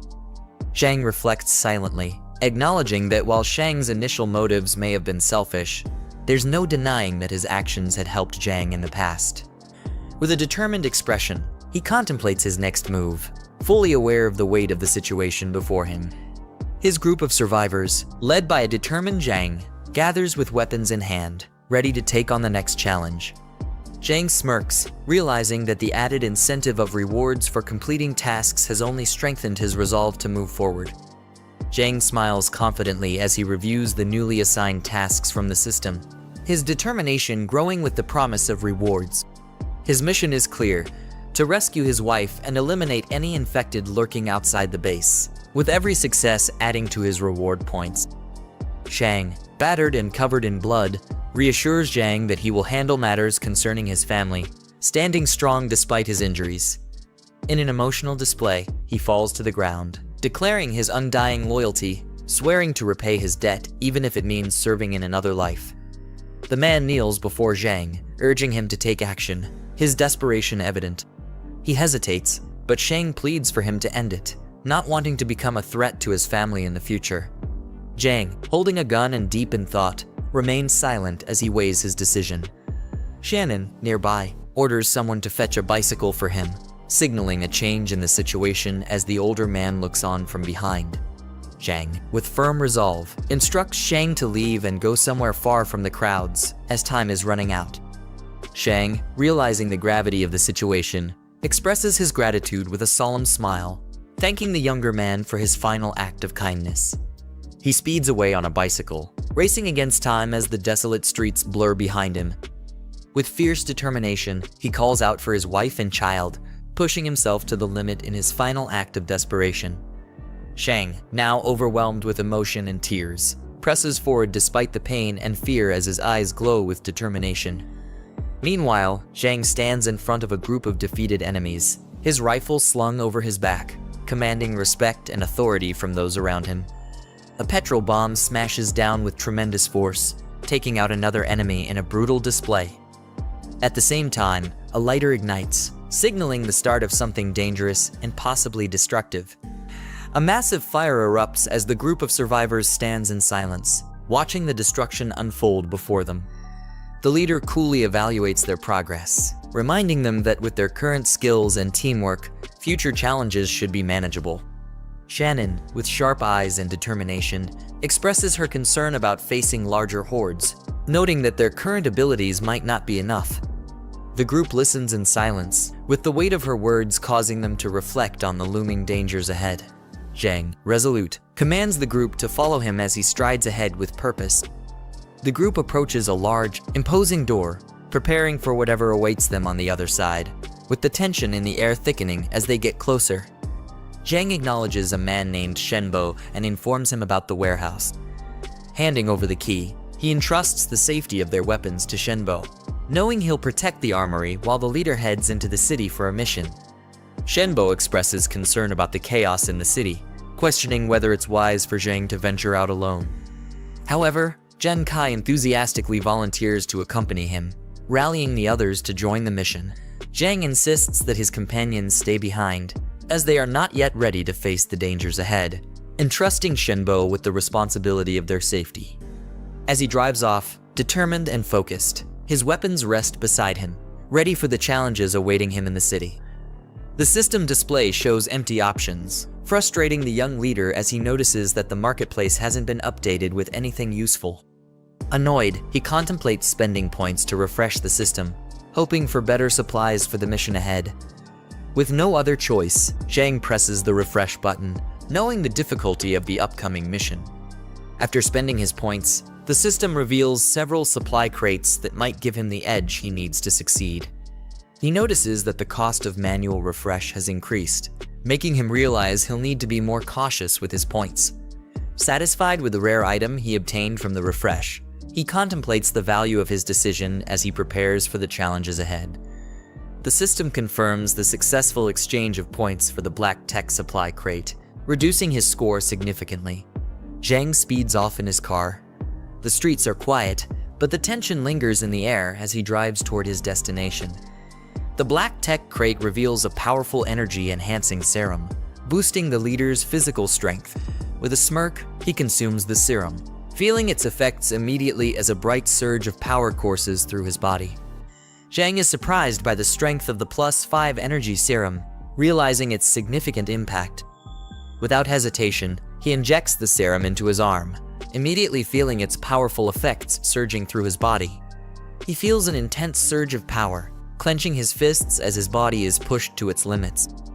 The system displays his new stats, showing his attributes boosted to an extraordinary level, far beyond that of an ordinary person. The scene shifts to a tall residential building, identified as the home of Jiang. A mother comforts her scared child, reassuring him that his father will handle everything and keep them safe. Meanwhile, two menacing figures burst into the room, their serious expressions signaling trouble as they confront the family. The mother, alarmed, demands to know what the intruders plan to do. One of the men cruelly grabs her, mocking her fear and implying that they're there to cause serious harm. The mother struggles against the intruders, pleading for them to stop as they begin to assault her, terror filling her face. Despite her resistance, the men continue their attack, leaving her defenseless. A woman is forcefully grabbed by two men, her cries for help ringing out as she struggles to break free. Behind, a young boy watches in fear, unable to intervene in the escalating confrontation. A figure steps into the room, towering over the scene as one man is thrown to the ground. A confident man enters the scene, his expression stern as he questions the chaos unfolding before him. His calm but commanding presence immediately shifts the atmosphere, as if he holds control over the situation. The man with a stern expression is approached by an accomplice, who calls him over with a sly grin, seemingly unfazed by the situation. Despite the apparent lightheartedness, there's an underlying tension as they exchange words about how to handle the woman. The man smirks, his expression showing confidence as he dismisses the situation, hinting that this isn't the first time he's dealt with such matters. The man with the ponytail expresses frustration, warning his accomplices about the potential consequences if things go wrong with the woman. He asserts his authority, making it clear that they need to handle the situation carefully if they want to avoid drawing unwanted attention. The man grins with a confident smirk, taunting his targets as if he's toying with them, showing no fear of the situation. Meanwhile, in the shadows, the woman clutches the young boy tightly, both trembling in fear as they brace for whatever danger might come next. Under the eerie glow of the crescent moon, chaos unfolds in the city streets as shadowy figures scramble in panic, surrounded by wrecked vehicles. Jiang calmly grips the steering wheel, his enhanced abilities sharpening his focus and reaction time. With double the physical capacity of an average person, he's fully in control, prepared for whatever lies ahead on the road. Jiang speeds through a crowded highway, effortlessly dodging cars as flames trail behind, leaving chaos in his wake. Moments later, under the ominous night sky, the city is in disarray, with zombies scattered across the road, unsure of what just tore through the streets. He's stepping out of the car as its headlights illuminate the deserted road ahead. With the city just beyond, he realizes it's time to leave the car behind and continue the mission on foot, his gaze sharp and determined under the moonlight. Jiang senses something off, his eyes narrowing as he scans the darkened forest around him. Suddenly, a zombie charges at him, screaming wildly with terrifying speed, catching him off guard. Jiang swiftly dodges the attacker's strike, countering with a precise and forceful movement. His fist connects solidly with the opponent, showing his superior strength and skill in a swift, decisive blow. With explosive speed, Jiang delivers a powerful blow to his opponent, catching them off guard and sending them flying back. The force of the attack leaves the enemy reeling, as the protagonist prepares to strike again, showing no signs of slowing down. Jiang calmly extends his hand, digital energy materializing into a weapon, its sharp edge glowing with power. As the enemies approach, he stands unfazed, gripping the newly formed sword, ready to face them head-on under the ominous night sky. Jiang dashes forward with lightning speed, his eyes locked on his target as he closes the distance in an instant. With a swift and powerful strike, his blade clashes in the darkness, leaving his enemies defeated under the moonlit sky, marking the end of the confrontation.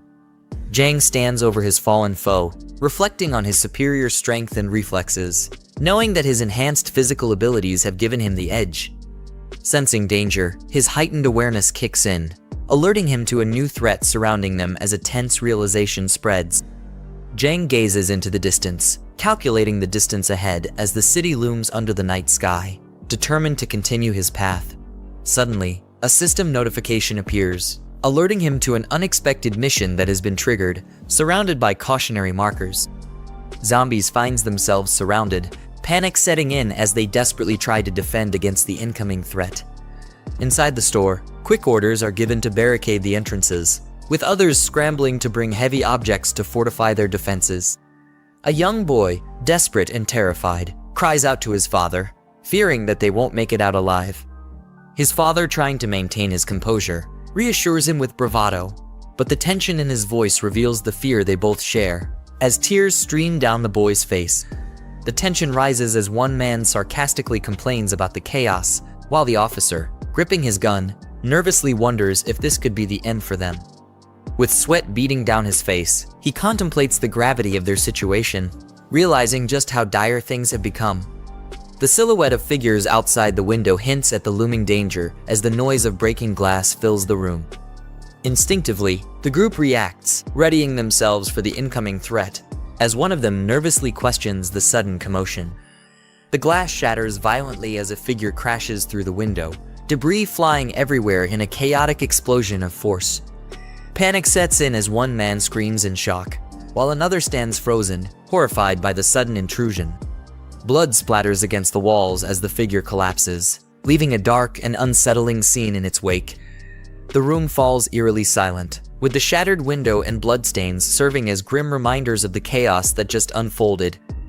The officer, sweating and breathing heavily, gives orders to move heavy objects to reinforce their position, clearly feeling the pressure of the situation. As the group quietly complies, Tension builds, and they brace for whatever is coming, trying to avoid making any noise that could give them away. Outside, shadowy figures gather around the fallen bodies, the eerie silence only broken by the faint sound of their movements. Inside the group, tense and ready for a fight, stares in disbelief at the horrific scene, questioning who could have caused such devastation. One of them shouts in panic, convinced that they are dealing with a mutant, his fear clearly escalating. Confused, the other person asks what a mutant is, and the first explains that it's an enhanced version of a zombie, stronger and more agile, just like in comics, novels, and games. A police officer, clearly frustrated, criticizes the younger man for always indulging in comics, novels, and games, blaming them for his poor performance. His partner, exasperated by the comment, calls out his lack of tact and urges him to focus on carefully observing their surroundings to avoid being caught off guard by the mutant. The group cautiously moves forward, each person scanning their surroundings as they slowly gather at a designated point. Suddenly, one of the officers signals for everyone to stop, bringing the group to a halt as tension fills the air. Jiang receives a system notification, confirming that his mission is complete, with additional points earned for his actions. Meanwhile, a frantic voice exclaims that the entity they encountered must have been a mutant, filled with fear and disbelief. One man observes Jiang from a distance, commenting that he appears to be a survivor. Jiang, with a smirk, dismisses the notion of mutants, confidently stating that it's not yet time for them to overrun the streets. One of the men exclaims, confirming that Jiang is indeed a survivor. The officer, urging him to join their group, warns that it's far too dangerous to be wandering around alone in such uncertain times.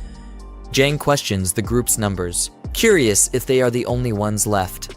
The officer explains that they are out searching for supplies and that a large number of civilians have gathered at a place called Xiang Garden, which isn't far from their current location. The officer, confident in his group's abilities, invites the protagonist to join them, assuring him that with their numbers and experience they can protect him from the dangers ahead. The Jiang smiles warmly, thanking them for the offer, though his expression hints at something deeper. Three people stand in the middle of a street at night, surrounded by a faint glow. Their serious expressions suggest they are preparing for something important or dangerous. A man with a stern expression asks Jiang in the hoodie about an important meeting. Jiang responds simply with yes. The man with a stern expression turns back, asking if Jiang they're talking about is a relative or a girlfriend, implying that their relationship with the missing person might be important. The man confronts Jiang, reminding him that this is the apocalypse, and whoever he's looking for is probably already dead. He tells him to prepare himself mentally for that reality.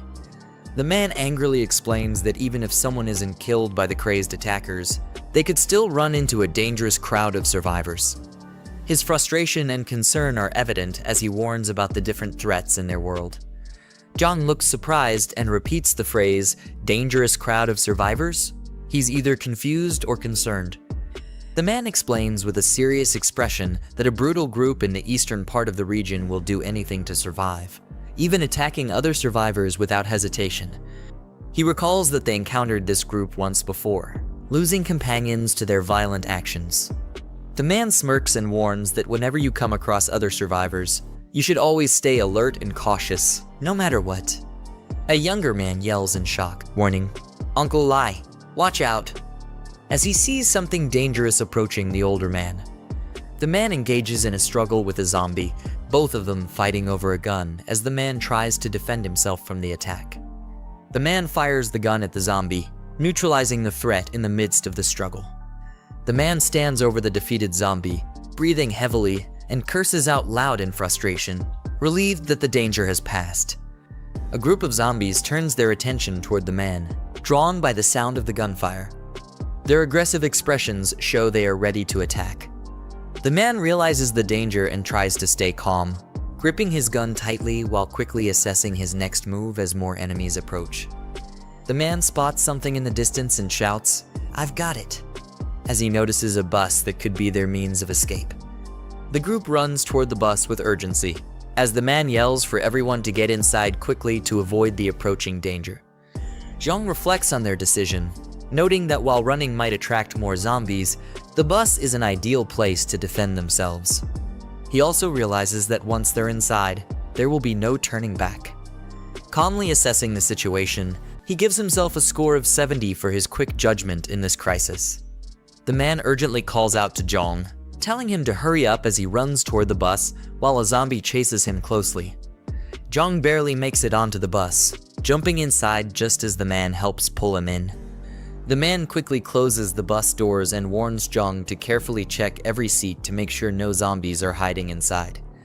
The boy responds, panicking as he notices that the zombies haven't given up and are still outside, crowding near the bus. The man, frustrated and panicked, yells, "Damn, were we too slow?"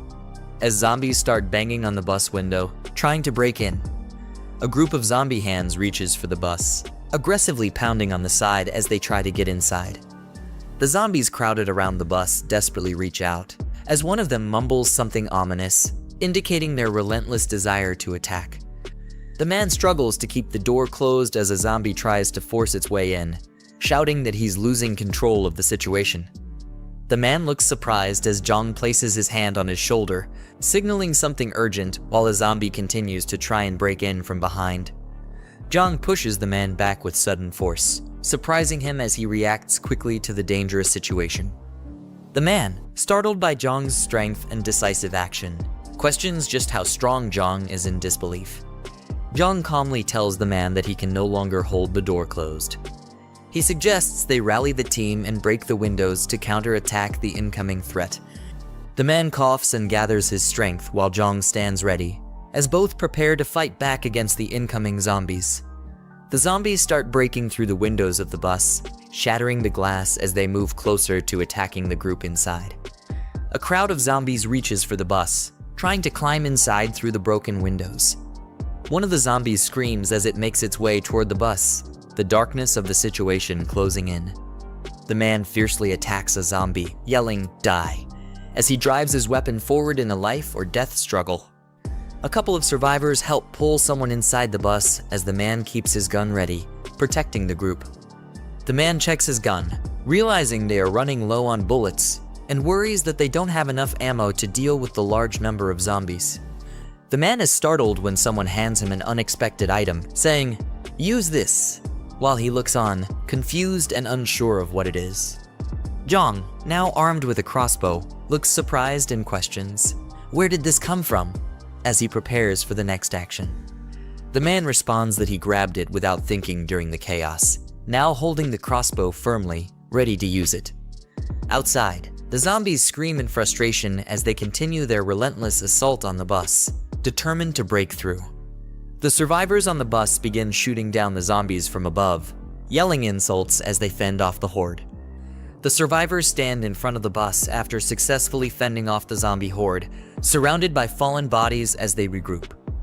One of the younger survivors holds his weapon and exclaims that surviving 2 dangerous situations in a row is no coincidence, claiming they must be the chosen ones of this apocalypse. Jiang calmly advises him to remain cautious and avoid becoming overconfident in these dire circumstances. Under the crescent moon, a distant view of a peaceful-looking Jiang mentions, and someone expresses hope that everything is going smoothly on the other side. The group is walking down a hallway. One of the men volunteers to take the night shift, showing his readiness to help. Another man with glasses looks surprised and asks why the first man is suddenly being so enthusiastic and proactive today. The man, clearly annoyed, snaps back, insisting that he's always been this way and tells the other man to mind his own business. The man with glasses, now confused and a bit nervous, wonders why the first man is overreacting so much to his question. An old man instructs the group to rest, telling the man to be cautious and wake everyone up if there's any trouble during his watch. The man assures him confidently, "Don't worry." The man sits outside at night, gazing up at the moon, and remarks that it's already late, and everyone must be asleep by now. The man stands on a balcony, deep in thought, mentioning that things could get worse and they need to resolve the situation before Jiang returns. The older man is shown peacefully asleep, unaware of what's happening, with his radio communicator resting on the pillow beside him. The older man continues to sleep soundly, unaware of any disturbances or the situation around him. The man stands in the doorway, watching intently, with a serious and focused expression, possibly checking on the older man or thinking about his next steps. Yiming sneaks into Grandpa Sheng's room, making his way toward the armor key. However, Grandpa Sheng wakes up and questions what he's doing. As Yiming punches him, he quickly retreats from the room. Grandpa Sheng shouts, cursing at him and demanding to know what he's trying to accomplish, then orders him to return the key. Shanshan and the others, awakened by the commotion, ask what happened. Grandpa Sheng informs them that Yiming has stolen the armor keys and that they must hurry to stop him. The others chase after Yiming, demanding to know what he's doing. In response, Yiming throws various objects into their path to block their way. Jiang Kai curses, calling him one sneaky bastard, as Yiming rushes through the infirmary. Yiming thinks he might as well go all the way now. Entering the medical room, he cautiously approaches his infected friend, only to be shocked when Chen Chong roars. Yiming wonders why one of Chen Chong's bindings is loose, thinking it's strange, as it had been tightly secured before. He then realizes it's perfect since it saves him the trouble of untying his friend himself. As Zhang Kai and the others arrive near the infirmary, they realize that Yiming let Chen Chong out of the medical room. They question if he understands that he's endangering everyone by doing this. Grandpa Sheng curses, admitting he had never imagined that Yiming could be such a sneaky person and that he'd severely misjudged him. Shanshan anxiously asks what they should do next since all their weapons are locked in the armory. Grandpa Sheng replies that, no matter what, they have to work together to restrain Chen Chong and lock him back in the medical room. He instructs everyone to use the techniques the Mick taught them, warning them to be cautious and not to let Chen Chong bite anyone. With careful coordination, Jiang Kai successfully chokes Chen Chong into submission, and the others restrain him. Jiang Kai confirms that they have him under control, and Grandpa Sheng orders them to tie Chen Chong up securely and return him to the medical room. They push him back into the room and lock the door firmly. Relieved but puzzled by how relatively easy it was to subdue Chen Chong, they speculate that perhaps he was the only threat they'd face. Grandpa Sheng mutters, frustrated about how much time they've wasted. Meanwhile, Yiming, having already slipped away, emerges from an alley and sarcastically questions who Grandpa Sheng is calling a sneaky bastard. He clarifies that he never found the main stash of weapons and that there was only one weapon in the armory, but he claims it's more than enough to handle them. He aims the gun at them, ordering them to move to the back room. Jiang Kai, shocked, asks why he's doing this, reminding him that the Mick is their savior. Yiming retorts that a big favor can easily turn into a huge burden, declaring that the Mick saved them once, but now they're practically slaves for life. Grandpa Sheng shakes his head, commenting that some people are simply ingrates by nature and never learn. Yiming barks at them to shut up, but from the window, Chen Chong, holding a key in his hand, watches the exchange and prepares to attack. The scene shifts to the MC, who is being briefed by a policeman. The officer informs him that they're just one more intersection away from the Jinyu mansion. He warns that the area is a maze-like complex, ideal for mutants to hide in, so they'll need to be extremely careful. The Mick nods, listening closely. The policeman adds that once the Mick finds his people, he should head to Rongxiang Garden to meet him. He specifies that the MC's group is located in Building 8 and instructs him to enter through the side gate, not the main entrance. The Mick gives a thumbs up in response, thanking him for the advice. After the Mick departs, someone beside the policeman suggests they should help the MC, pointing out that he saved them earlier. The policeman hesitates, explaining that they have no idea what dangers lie inside the mansion. He emphasizes that if they stumble into a horde of zombies, they'll be doomed. The companion, undeterred, points out that the Mick is likely walking straight into danger himself. The policeman shrugs, saying he did his duty by warning the Mick about the risks, and that it's a shame since the Mick has proven he's quite skilled. Meanwhile, Yang Tao and his ally are strategizing. Noting that the power is out and they have no phone signal, Yang Tao wonders aloud if Zhang managed to complete his task, but ultimately decides it doesn't matter. His lackey grins, saying he's been holding back for far too long and plans to cut loose tonight. Otherwise, he won't be able to sleep. His ally chuckles, agreeing that Zhang is likely dead by now. They agree on their plan to tie up Zhang's wife when they go up, ensuring she won't have a chance to kill herself. They reason that, given the uncertain nature of their lives, they might as well take their opportunities to enjoy what they can while they can. Brother Lot, however, reminds them to be cautious and to make sure the woman survives. Just then, he pauses, noticing something strange. All the zombies downstairs are lying dead. The super henchman opens the door to see what's happening. Meanwhile, he wonders if it's a rescue. Suddenly, he's startled. An extremely fast blade passes through his neck. Before he can react, the man coughs up blood as his head separates from his body. Meanwhile, the men approach Jiang Shen's wife and child. The poor mother orders everyone to leave. Two men smile maliciously. Soon after, one of them says enough and stops, pretending. The woman cries out in despair, "What are you doing? Let him go." Meanwhile, her poor son is pulled away. The wretch slaps her across the face as the boy flies away. The devil on earth states that they are the target. The boy, kneeling, says he will fight with all his might to defend his mother. Suddenly, a man is thrown out the door. The boy reprimands the men and, desperate, yells that they are bad people and asks them to let his mother go, as his father will not forgive them. Suddenly, one of the henchmen, headless, is thrown into the room. The boy screams in fear as he observes the mangled body. The boy continues to be afraid and, staring at a shadow in the doorway, asks, "Who is it?" Then Jiang Ziyang finally appears and asks the boy if Jiang Ziyan is his father. The frightened boy murmurs. The woman despairs and shrinks back. Suddenly, Ling slaps the woman and, furious, yells at her, asking if she's afraid her son will hear. He threatens her, saying that if she doesn't talk, they will have their fun. One of the henchmen says that since there's no sound, he'll go first. He strokes the woman's head as she cries. Then the bedroom door bursts open. One of the henchmen sneeringly comments that the boy has quite a bit of strength. Suddenly, one of their necks is swiftly cut. Ling turns and, looking towards the door, asks why they haven't gotten rid of the boy yet. Then, against all their expectations, one of his henchmen falls in front of them, headless. Lush Zhang wonders what's going on. Then, in the blink of an eye, Jiang Ziyang crushes the wretch's head.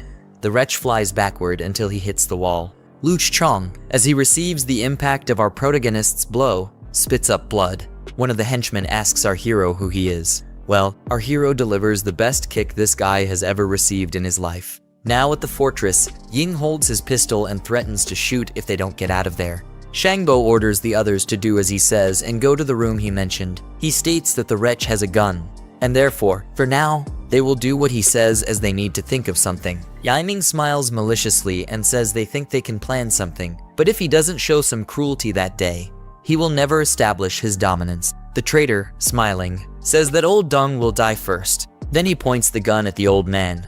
Shan and Zheng Chai cry out desperately. "Grandpa," Ying observes the infirmary door. Meanwhile, he asks what that sound was. Surprised, he asks what's happening and how the infirmary was unlocked. The doorknob keeps turning. He wonders who's there. Suddenly, a zombified Chen Chong appears. They wonder if Chen Chong unlocked the door himself, but they state that it's impossible. Ying observes Chen Chong and, surprised, asks what's happening. Chen Chong, with glowing red eyes, advances towards Ying, drool dripping from his mouth. Ying points the gun at him. Then he says he can't let him live since a zombie used a key to unlock the door. Then he shoots, but to his surprise, the gun misfires. Ying despairs and exclaims that the gun is jammed. Chen Chong advances. Yiming, terrified, asks how this can be happening. The idiot cries for help as he is chewed on by Chen Chong. Then Chen Chong stands up after tearing Ying apart. Chen Chong carries him away in his own hands. The group wonders what's happening there. Zhengyi states that Chen Chong was so calm moments before. Everyone stares at Chen Chong in astonishment. Shangbo, seeing the absurd amount of blood, puts his hand over his mouth. Then the zombie approaches the doorknob with the key. Suddenly, he throws the key to the group. The key falls in front of them, and the zombie simply returns to the infirmary as if nothing had happened. Everyone looks at each other, dumbfounded. Jiang, in the foreground, wields a gun and opens fire with intense focus as he aims upward. Multiple men scatter and dodge in the background, caught off guard, with one lying dead on the ground. A man, gripping his gun tightly, lets out a loud, intense scream, his eyes wide open as a bullet hits his head, causing him to bleed. Another man hides behind a rock, peering out in surprise. In the background, yet another man is thrown backward, struck by a bullet. A man lunges forward, his face twisted in anger as he shouts, firing his gun with fierce determination. Jiang walks through an open area under the night sky as bullets hit the ground nearby. He stares ahead with a smug expression, his piercing blue eyes reflecting calm determination. A man, gripping his gun tightly, beads of sweat on his face, looks around in frustration. Behind him, Jiang aims his gun from a distance. Another man crouches behind a table, shielding himself as bullets ricochet off its surface with intense force. He braces himself, gripping his gun tightly, clearly caught in a perilous situation as the gunfire intensifies around him. The man shouts in frustration, sweat dripping down his face, angrily yelling, "What the hell is he doing?" He begs not to be shot. The man shouts angrily as he raises his gun, his face contorted in fury and determination. Behind him, another man sits by a concrete barrier. Jiang's eyes widen in surprise, his gaze sharply focused as he registers something unexpected. He swiftly moves his hand, firing his weapon with a focused and determined expression. A man recoils in shock, his face twisted with horror as bright red laser sights focus directly on him. He leans against the table, smirking with a sense of triumph as he grips his gun confidently. In the background, another man lies, blood dripping from his head. A man charges forward, his arm extended as he aims his gun, ready to attack. He stands face to face with Jiang, holding a gun pointed directly at Jiang's face. Despite the threat, Jiang remains calm. The man fires his gun. Jiang swiftly dodges the attack as a bullet narrowly misses his face. The man is shocked by his fast movement. Jiang lunges forward, disarming him with a fierce, determined look. The man is shocked and alarmed, caught off guard by the sudden, powerful move. Jiang brings his face close to his opponent's, staring intensely with unwavering confidence as he holds the gun firmly against him. The man is shocked, sweat dripping down his face. Jiang delivers a final shot with his gun. The man's face contorts in pain, his mouth open in a scream, blood dripping from his head. After the intense struggle, Jiang stands over his defeated opponent, who lies sprawled on the ground, motionless. With his gun slung over his back, Jiang gazes down. He kneels beside the fallen body, searching for anything useful. Later, Jiang enters a building, confidently walking into a dimly lit room framed by the open doorway behind him. 4 armed men stand on either side, preparing for an attack. He glances to the side with a piercing gaze, his expression calm yet filled with resolve. His intense blue eyes convey quiet confidence. Jiang stands calmly at the center as the armed men charge toward him from all directions, weapons raised in attack. Without wasting any time, he kills all of them. He stands with his back to the fallen bodies scattered around him, his posture calm and commanding as he addresses the group ahead. One of the dead men lies on the floor, blood dripping from his face. Jiang smiles calmly as a child excitedly compliments him, clearly impressed by his bravery and skill. Around them, the mother and police officers are shocked by the aftermath of his confrontation. A system window pops up, showing him a new mission with clear objectives. He reads the requirement to rescue 5 survivors, with a reward of 25 points upon completion. Jiang stands beside the officer and a child, all staring down at the defeated man on the floor. Surprised, he questions the identity of these fallen individuals. The officer, visibly tense with a drop of sweat on his face, explains about the Emerald Mountain area. Jiang listens intently, his gaze sharp and serious as he absorbs the information about the location south of the city. The officer calls out to Liu Kao and Chen Jai, who approach him wearing yellow uniforms with determined expressions. As they arrive, they acknowledge the guard, ready to discuss the situation regarding Emerald Mountain with Jiang. One of the men explains to Jiang that a sinister group, equipped with resources and weapons, controls the Emerald Mountain area. They mention that nearly all survivors from the southern part of the city have been drawn into this group's influence. Jiang stands silently in front of Liu Kao and Chen Jai. Jiang closes his eyes, thinking to himself, recalling past memories of a gathering place in the southern part of the city associated with Lai Shuxing and Kui Jing. He wonders if this current situation is connected to them. The man explains that while Emerald Mountain wasn't initially the only gathering place in the southern region, their possession of weapons has made them dominant. Other smaller groups lack the means to defend against their attacks, making resistance nearly impossible. He describes the brutal tactics of the Emerald Mountain group, stating they kill half the people in each gathering they attack. He adds that they take young women and anyone willing to collaborate with them back to their base, painting a grim picture of their methods. Jiang reacts with a fierce expression, his eyes blazing with determination as he resolves to take action against the injustice described. The officer, with a hint of nervousness, looks at Jiang and questions him, sensing his intense resolve. Jiang, calm yet focused, stares forward with unwavering determination, silently preparing for the next step. 3 defeated men lie on the ground, each with a handgun nearby. Jiang addresses Old Lai about collecting their weapons, checking them for additional ammunition, reflecting a strategic approach to gathering resources. Jiang hands over a rifle to Old Lai, offering to leave him with 5 additional bullets as a gesture of trust and support. Surprised by this generosity, Old Lai questions if it's truly intended for him. Jiang speaks with confidence, telling Old Lai that the Emerald Mountain Group won't rest, even with their newly acquired weapons. He instructs the others to hold position for a couple of days while he prepares to confront and eliminate the threat. The man reacts in shock, warning Jiang about the Emerald Mountain Group's overwhelming numbers, which he estimates to be well over a dozen. His face is filled with doubt that Jiang could handle such a formidable force alone.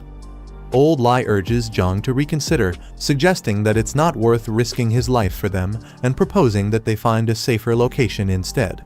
He rationalizes that the Emerald Mountain Group is a few kilometers away and unlikely to search the entire city for them. Jiang reassures the others, explaining that his conflict with the Emerald Mountain Group is personal. He adds that in a few days, he will bring a larger vehicle to transport them safely to the eastern part of the city. Old Lai, surprised, questions Jiang about the eastern city. Jiang turns around, explaining that he's established a secure base in the Laocha Leaf District and is currently in need of manpower to help manage it. Old Lai and the others bid farewell to Jiang, urging him and his companions to stay safe. Jiang waves his hand in acknowledgement as he departs with a woman and child, heading into the unknown. 1 hour later, a man sits calmly on a rooftop, shaded by a hat, with his weapon in hand, overlooking a quiet, empty street. 3 lifeless zombies hang grimly in front of a building labeled Emerald Mountain, their forms battered and broken. 4 individuals sit around a large conference table, engaged in a serious discussion. A man with reddish hair and glasses, smoking a cigarette, asks about the unresolved supply issues at Golden Blaze Entertainment City. His expression is calm yet probing. Xiao Lai responds with a confident smile, assuring the man that he has already sent people to handle the situation at Golden Blaze Entertainment City. He says they should be returning with results soon. Another man with a relaxed demeanor points out to Wen Ji that the Golden Blaze area houses many high-end foreign residents, implying the importance of maintaining appearances and resources there. He jokingly suggests they can't just focus on Entertainment City's supplies alone, hinting at a broader responsibility. Xiao Lai grins broadly, addressing Kai Ji and suggesting there's no need to worry, as he has already arranged everything. He assures them that his people will return not only with supplies, but also with any live individuals they encounter.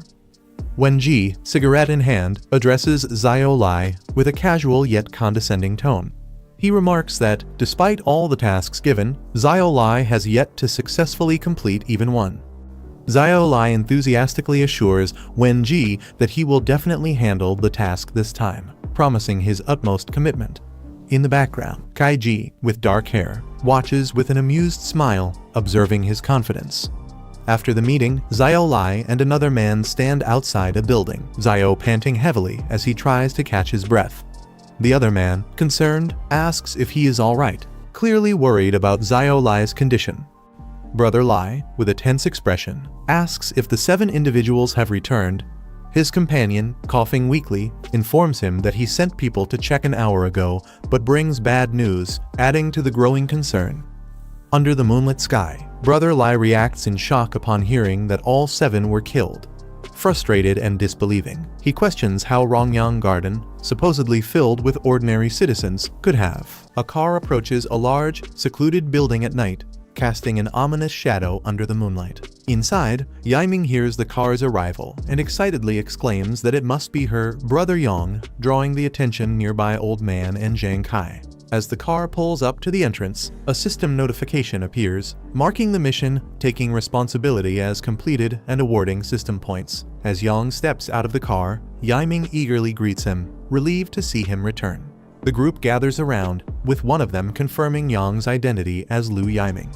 Shocked, Yiming realizes that they all knew his true identity from the start, leaving her visibly surprised and questioning what else has been hidden from her. He instructs Jiang Kai to escort their guests to their rooms before joining him in the infirmary, signaling a moment of rest and recovery for everyone. In the hallway, one of the group questions Yang's prior knowledge of Lu Yiming's malicious intent, hinting at deeper suspicions.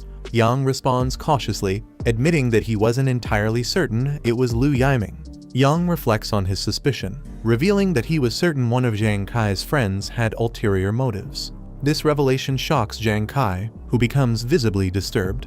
As Jiang Kai holds a weapon with a startled expression, the weight of Yang's words begins to sink in, hinting at betrayal within their ranks. Jiang Kai inspects the bullets and realizes, to his shock, that they're rubber. This discovery unsettles him, hinting at deeper manipulation in their mission. Nearby, older man speculates about a kid in the infirmary, identified as Chen Chong. Yang explains that Chen Chong isn't an ordinary zombie. He's a rare mutant, introducing an element of danger and mystery tied to this unique being. Yang carefully tests Chen Chong's awareness by asking him to blink 3 times if he understands. Chen Chong responds as instructed, proving his comprehension. Yang continues the test with a simple math question, and Chen Chong blinks in response, confirming his ability to process commands and indicating a retained level of cognition despite his condition. The nature of rare mutants that emerged after the apocalypse.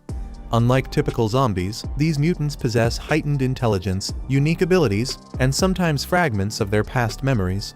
Their transformation, triggered by exposure to otherworldly sources, grants them greater potential, making them far more formidable than regular infected beings. Yang remarks on Chen Chong's unique status, acknowledging that he is an exceptionally rare mutant, even among others of his kind.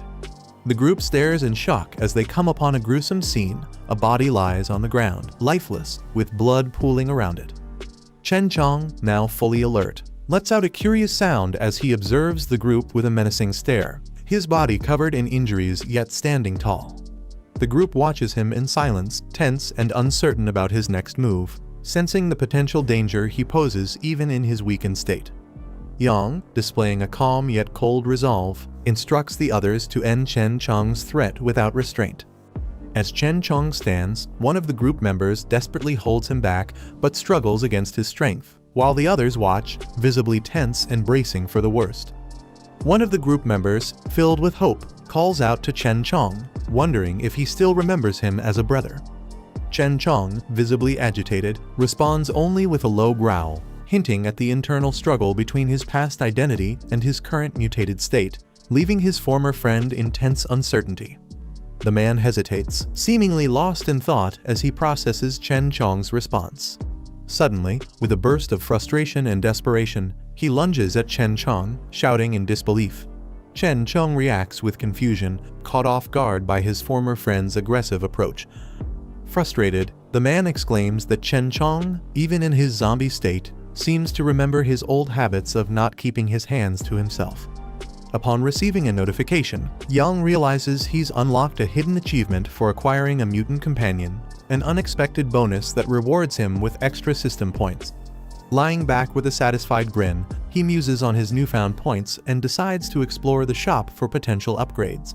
As he browses, he's pleasantly surprised to see the inventory includes various supply boxes, each with unique attributes and costs. His eyes widen in astonishment when he spots a level 2 supply box, a rarity he's never encountered before.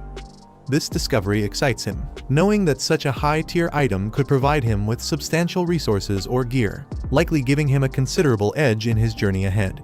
Enthusiastic about this fortuitous upgrade, he contemplates his next steps, eager to maximize the potential of his newly acquired achievement and resources. Yang examines the high-priced level 2 supply box, realizing that at 50 points, it's a significant investment, one he isn't quite ready to make yet. Deciding to be cautious with his resources, he opts to redeem the more affordable level 1 boxes first to conserve space and points. He selects the Lifesaver and Armed Deterrent supply boxes, each costing only 5 points. As he successfully redeems them, his remaining points decrease, but he feels reassured by his wise choice. The items materialize, their glow filling the room, hinting at the potential advantages they'll provide. Satisfied with his decision, Yang prepares to inspect his new gear, knowing that every resource counts as he advances in his unpredictable journey. Yang opens the Lifesaver and Armed Deterrent supply boxes, eagerly examining their contents. The Lifesaver box provides an interdimensional infection blocker, capable of preventing otherworldly infections but unable to reverse completed mutations, a potentially life-saving tool in their world. The Armed Deterrent box rewards him with a powerful Barrett M82 sniper rifle and 10.50 BMG bullets, leaving him awestruck by the firepower packed in a level 1 box. Amazed by these resources, he wonders what the higher-tier boxes could offer, jokingly imagining himself wielding a tank. As he contemplates the infection blocker's potential, especially for those on the brink of turning into zombies, his determination strengthens. Motivated to open the coveted Level 2 box, he checks his ongoing mission to recruit survivors from Rongxiang Garden, a task that promises 25 points upon completion. With renewed focus, Yang resolves to finish the mission the next day, excited by the thought of unlocking even greater rewards that could significantly boost his chances of survival in the harsh world he inhabits. In the quiet of the night, a helicopter flies over the high walls of a secure facility. As morning breaks, a group of individuals gathers in the open courtyard of a heavily fortified building under the clear blue sky. Yang addresses the group with a strict directive, emphasizing that everyone must dedicate at least an hour each day to shooting practice. This commitment to skill building is evident as they line up with determination, each member focused on honing their aim. Their collective shots strike various targets, creating bursts of impact, symbolizing their unity and resolve to survive and protect each other in the challenging days ahead. Yang instructs Sheng to coordinate with Jiang Kai to prepare additional rooms, anticipating the arrival of more survivors from Rongxiang Garden, whom he plans to bring back later. Uncle Sheng assures Yang of their readiness, expressing confidence in managing the base. Turning to Chen Chong, Yang commands him to follow, signaling that he has a crucial role in the upcoming mission, as Chen Chong emits a low growl, indicating his compliance yet retaining his primal, mutated nature. As Yang and Chen Chong make their way down an empty highway, their vehicle attracts a flock of cawing crows, adding an eerie atmosphere to their journey. They soon stop and step out, only to encounter an individual sprawled on the ground, seemingly thrown or fallen with a loud thud.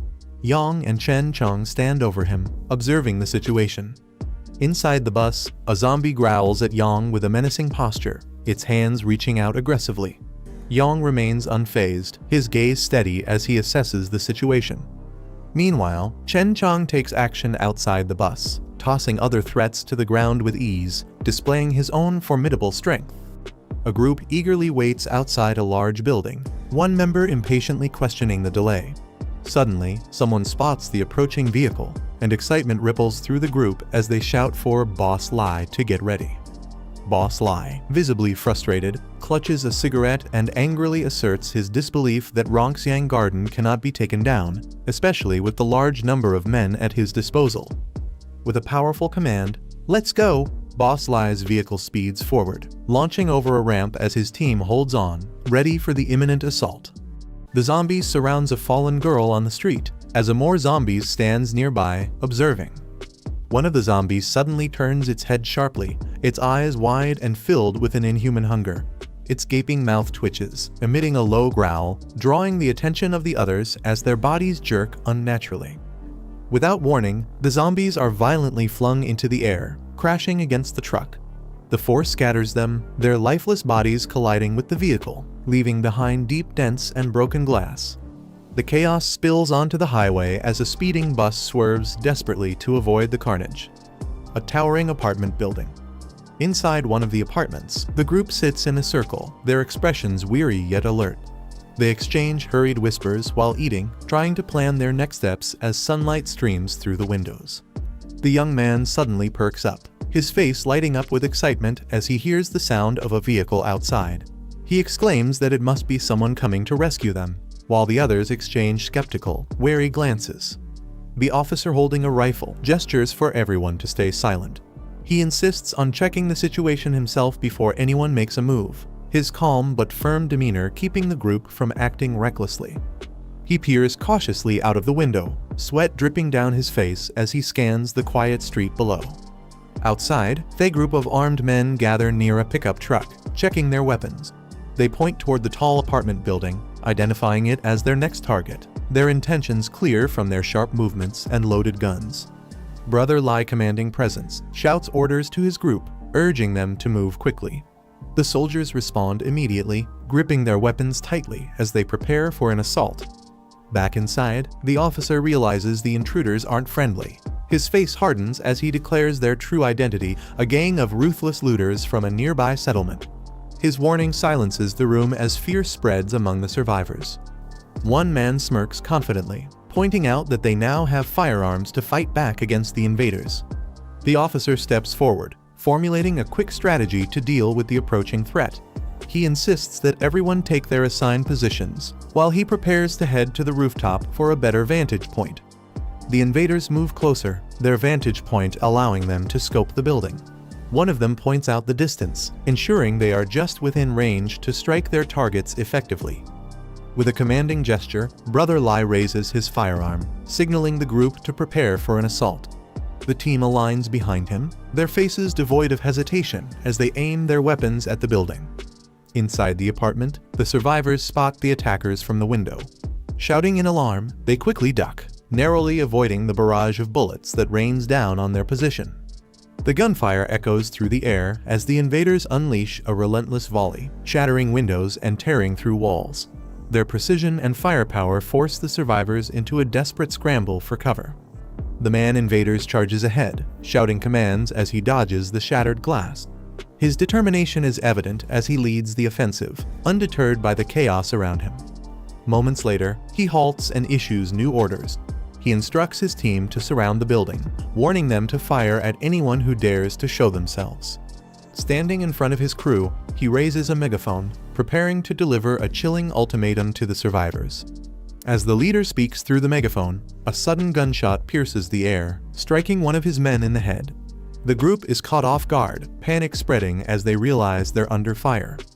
Chaos ensues as one of the attackers collapses to the ground, his weapon falling from his hand. Brother Lai and his subordinates react quickly, scanning their surroundings for the sniper. Another shot rings out, hitting Brother Lai in the leg, and he stumbles backward in agony. His cries echo through the courtyard, urging his team to find cover as the sniper continues their assault. The officer retreat, their weapons still drawn, while the survivors inside the building press their advantage. The security guard at the window reloads his rifle, taking aim again with steady determination. Frustrated, Brother Lai growls in anger, realizing their intel underestimated the survivors' firepower. He clenches his teeth, vowing not to retreat even as his men waver in the face of heavy resistance. From a nearby alley, one of the invaders whispers to their leader, suggesting they retreat.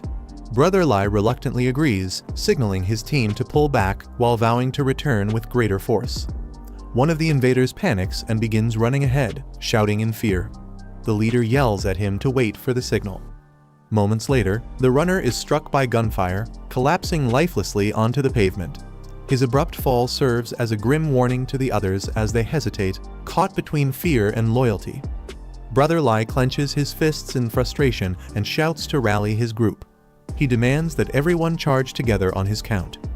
With his signal, the group rushes forward, their movements chaotic yet determined. The tension thickens as bullets fly, leaving destruction in their wake. Amidst the commotion, he smirks confidently, realizing the survivors' defenses are dwindling. However, as he reloads his weapon, his mind races to figure out their next move. Gunfire erupts again, striking down more of his men. Brother Lai takes cover, dodging a close shot, as his frustration begins to show. He curses under his breath, realizing the situation is spiraling out of control. Despite the mounting losses, his resolve remains unshaken as he calculates his next step. The officer reloads his rifle calmly, keeping a sharp eye on the fleeing invaders. His composed demeanor contrasts with the chaos unfolding below. The invaders rush to their vehicle, shouting for the driver to start the engine. Their desperation is evident as they scramble to escape the hail of bullets from the survivors. One of the attackers, left behind, waves frantically as the truck speeds off. He yells for them to stop, but his pleas are drowned out by the sound of gunfire. A bullet whizzes past, knocking off his cap as he stumbles in shock. His expression turns to fear as more shots close in, forcing him to sprint for cover. The fleeing truck weaves through the street while bullets rain down on it. The attackers inside huddle low, trying to shield themselves from the relentless assault. A bus speeds through the highway, weaving between cars with precision. Inside the bus, Jiang sits behind the wheel, his sharp gaze fixed ahead. He mutters something under his breath. From an overhead view, another vehicle crosses paths with the bus at an intersection. The tension rises as the two vehicles barely avoid colliding. He grips the steering wheel tightly, his expression turning serious. He mutters about finishing the task at hand, prioritizing the mission over everything else. The bus comes to a halt near a residential complex, its engine rumbling softly in the silence. Stepping out of the bus, Jiang observes the area with a calm but calculating demeanor. He notices a fallen figure nearby, their cap and weapons scattered on the ground, suggesting they were fleeing. His companion stands silently beside him. The tension builds as their focus shifts to the lifeless body, contemplating their next move.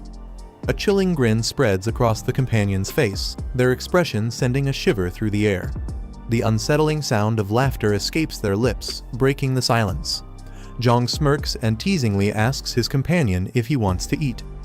With a devilish grin, he permits his companion to feed, remarking that it's better than letting others take advantage of them later. The companion's eyes glow menacingly, his expression twisted with hunger and anticipation. He casually instructs his companion to meet him at the base of Building 8 after finishing the task. The companion lunges at the lifeless body on the ground, ready to devour it. He calmly enjoys his meal. Jiang stands in the courtyard, two bodies sprawled on the ground near him. He comments that Lai Hongli was ruthless in the killings. Above, the kid peers out of a broken window, calling out in shock and recognition, "Brother Jiang," as Jiang turning his head slightly as the voice continues to echo from the balcony. The group approaches the Jiang, with officer calling out to Jiang and asking if he had defeated all the enemies. He man confidently claims credit, saying it was thanks to the rifle Jiang provided and boasting about his skills as a retired marksman. Suddenly, a loud roar echoes through the area, startling the group as they turn toward the noise. A zombie approaches the group, their steps deliberate and heavy. Jiang's zombie friend twists into a grotesque expression, his veins bulging as he snarls. The group reacts immediately, with officer shouting a warning about zombies while raising his rifle, readying for action. Panic spreads as the threat becomes clear. Jiang steps forward, holding a broken weapon and telling the group to relax, assuring them the approaching friend is one of theirs. The officer questions his statement, nervously eyeing the snarling man. He calmly directs his friend to another body nearby, instructing it to eat. The zombie roars in response, drawing all attention toward it. The officer, sweating nervously, asks Jiang if he can communicate with zombies. Jiang, remaining calm, explains that the zombie isn't ordinary and assures them it's complicated. He directs the group to get on the bus, promising to explain further.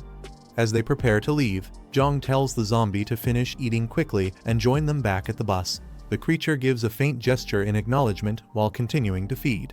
The zombie adjusts a muzzle over its face, securing it tightly. It then approaches the bus where the group is waiting. The kid, gripping a pole nervously, remarks in disbelief about the zombie's act of muzzling itself, his voice filled with both shock and confusion.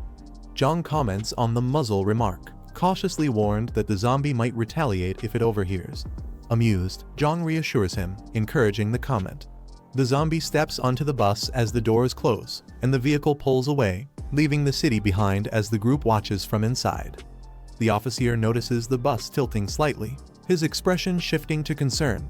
Meanwhile, the zombie begins to make slurred, broken sounds as it tries to communicate. Jiang turns to it in surprise, questioning if it can now talk. The zombie continues attempting to articulate words, albeit clumsily, leaving the group astonished. He observes that after consuming 6 corpses, Chen Chang, the zombie, seems to have started evolving. Determined to use this growth, he declares they must return to the settlement quickly to convert these advancements into strength. The bus speeds down the road as the passengers brace themselves, still amazed at the reality of traveling with a functioning zombie. Meanwhile, a man berates Brother Lai for failing a mission, criticizing his incompetence in front of others at a meeting table. Brother Lai, sweating profusely, tries to defend himself, explaining to Boss Lin that the opponents had automatic rifles. Lin dismisses the excuse, questioning the plausibility of small-town cops wielding such advanced weaponry and accusing the man of lying. Brother Lai insists on his claim, pleading for someone to verify the truth of his statement. One of the men suddenly strikes the Brother Lai, sending him sprawling to the ground. He clutches his arm in pain, gritting his teeth as he tries to recover. The man glares at him, muttering that he's been fed up with this useless idiot for a long time. The man suggests exploiting the heavy losses suffered by their rival, telling at an opportunity to seize control. Another man smirks, accusing him of being more interested in the woman accompanying their rival. The accused laughs nervously, denying the claim, But the conversation takes a darker turn as they propose treating the woman as shared property. Lin smiles slyly, instructing his subordinate not to rush and promising to find the right opportunity. In the hallway outside the room, Brother Lai lingers, listening intently. His face darkens as he clenches his teeth, clearly distressed by the conversation he overhears. Meanwhile, on to the luxurious estate under a bright sky. Inside, Brother Lai angrily kicks over a chair, cursing in frustration. Kai Jing, startled, asks what's wrong. But he brushes off her concern, hastily instructing her to pack her belongings as they need to leave immediately. Despite his agitation, she tries to calm him with a reassuring. He urgently explains that the place will soon become unsafe, insisting they need to leave and plan ahead. He calls out to someone for assistance. Another subordinate enters, addressing him as Boss Lai and asking for orders. Brother Lai commands him to gather the remaining members, preparing for a crucial action to take place at midnight. Kijing stands quietly in the background, listening intently. His expression shifts to one of suspicion and concern, silently processing the urgency of the situation. Meanwhile, Jiang Group arrives at a secure facility, parking the bus inside his fortified compound. One of the group members steps out and looks around in awe, exclaiming that the location is truly a doomsday fortress, marveling at its defensive setup. Jiang checks his mission status, noting the completion of the survivor recruitment task and an exceeded target, earning bonus points. With his total points updated, he remarks on the reward system. He then informs Chen Chong that they'll be heading to the southern district the next night. The officer questions the reason for the trip. His curiosity piqued as Jiang remains confident and composed. Then he smirks, explaining that he has unresolved grudges to settle with the people at Bichui Mountain Villa. Later, he sits in his room, accessing a high-tech interface to unlock a level 2 supply crate using his points. He eagerly selects the crate, acknowledging it as his first level 2 upgrade, ready to discover its contents. He redeems the level 2 high-tech supply crate, deducting 50 points and leaving him with 16 points. Swirling energy surrounds him as the crate begins to unlock. With intense focus, he mutters, "Don't let me down," anticipating the rewards inside. Jiang opened the black tech supply crate level 2, and a radiant light burst forth, illuminating his surroundings. The reward materialized in front of him, a stamina enhancement potion plus 20. Without hesitation, Jiang reached out toward the glowing prize. He examined the stamina enhancement potion in his hand, impressed by the quality of the reward from the level 2 crate. He couldn't help but acknowledge its usefulness, knowing it would give him the extra edge he needed in the challenges ahead. However, moments later, Jiang injected the stamina enhancement potion into his arm, feeling the immediate surge of energy course through his body, as he let out a strained groan. After injecting the stamina enhancement potion, Jiang felt a surge of power course through his body. Glancing at his hands, he realized his stamina had reached an impressive 33 points, over 6 times the average person's full body capacity. A faint smile appeared on his face as he marveled at the sensation of his newfound strength. As Jiang adjusted to his enhanced stamina, a faint buzzing sound caught his attention. He turned, narrowing his eyes as a mosquito hovered near him. Without hesitation, Jiang swiftly pinched it between his fingers, crushing the insect effortlessly. Jiang froze as mosquito buzzed aggressively near his face, its reflection visible in his eye. Moments later, he casually flicked it away with precision, causing the insect to fall to the ground. Sitting comfortably, he glanced at twitching body with a confident smirk. As the sun set over the horizon, the fortress stood tall against the vibrant sky. Outside, Jiang and his group stood alert, with weapons ready and their focus unwavering. They prepared for the challenges that lay ahead. The officer turned to Jiang, confirming his assignment to head toward the south side of the city. Jiang nodded slightly. He was ready for the task ahead as the evening light cast long shadows across the fortress. Jiang handed over the task of training the group to Zai, recognizing his exceptional shooting skills. Jiang requested Zai to prepare the team for the upcoming challenges, trusting his expertise to strengthen their combat readiness. With a confident smile, Zai assured Jiang that training was his specialty and promised to handle it without any issues. He signaled to Chen Chong as they prepared to head out for their mission. Without wasting a moment, they boarded the vehicle, ready to face whatever challenges awaited them. The bus roared to life, leaving the fortress behind as it rolled through the gates, heading toward. Under the starry sky, Boss Lai glanced at the towering building and asked about King's progress, concerned about his position. Assured by his men that King was already in place, Boss Lai gave the command to move out. With a determined stride, he led his team forward, their footsteps echoing in the quiet night as they prepared for the next phase of their mission. As the headlights of a speeding vehicle illuminated the night, Boss Lai and his men shielded their eyes, momentarily blinded by the sudden glare. The unexpected interruption left them on high alert. As the car's headlights illuminated the dark street, a group of armed men surrounded it, forming a menacing barrier under the night sky. At the center, a leader stepped forward, his sharp silhouette cutting through the tension. Inside the vehicle, shadows masked the identities of the occupants. The sudden flash of light from the approaching car left the group momentarily blinded, forcing them to shield their eyes in confusion and frustration. Before they could regroup, a commanding with a sharp mustache stepped forward, holding a gun and demanding sternly, "Where are you guys going?" The man named Dongzu confronted the group, his sharp gaze freezing them in their tracks. Boss Lai, trembling slightly, quickly tried to explain, stating they had planned to use the cover of darkness to scout out Rongxiang Garden. Jiang immediately asked Boss Zhu's sharp gaze fixated on Rongxiang Garden, questioning the unexpected plan. Before anyone could respond, one of the men collapsed to the ground under a brutal strike, highlighting the harsh and unforgiving environment they were navigating. As the unconscious man lay on the ground, the group was thrown into panic. One of them shouted King's name in a desperate attempt to get a response. Boss Lai met with silence. Boss Lai, in a fit of frustration and fear, slapped his companion, yelling at him to open his eyes and focus on the situation at hand. As Boss Zhu's loomed over them, Boss Lai men froze in confusion, their panic palpable as they questioned the identity of this unexpected adversary. Without hesitation, Boss Zhu barked an order, his voice cutting through the tension. "Take action." His armed subordinates immediately raised their weapons, bracing for what appeared to be an imminent confrontation. As the sound of gunfire erupted, bullets ricocheted off the surroundings with deafening bangs. Chaos unfolded as Boss Lai clutched his head in pain, reeling from the assault. Amidst the mayhem, his eyes widened in horror as his hand instinctively moved to cover his face.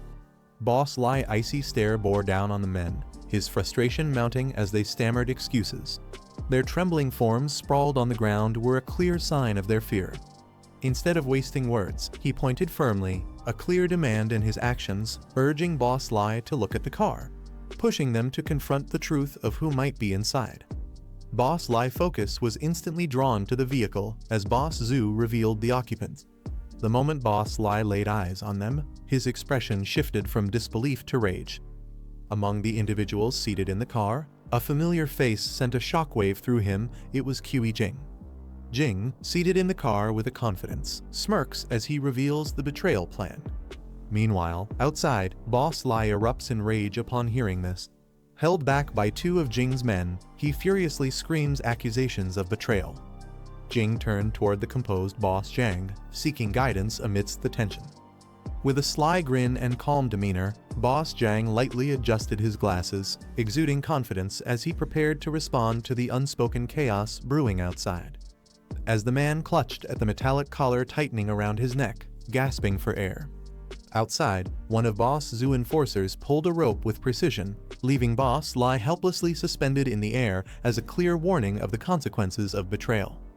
As Boss Lai is hoisted by a rope outside the gates of a luxurious estate. Struggling and coughing, his helplessness is accentuated by the imposing backdrop of the grand building and the serene night sky. Jiang and his team began moving in silence. The bus stopped a short distance from their target, a large, heavily guarded mansion. With their faces shadowed by the dim streetlights, they crept along the high walls, their steps light and deliberate, blending into the night. Each step brought them closer to their objective, with Jiang signaling for caution as they neared the mansion's side gate. As Jiang and his companion quietly advanced along the dimly lit street, they suddenly noticed Boss Lai towering over them. Jiang, sensing the tension, subtly raised his hand, his eyes narrowing in silent anticipation. As Boss Lai hung there gasping, his body shaking with fear and humiliation, Jiang stood beneath him, his cold eyes gleaming.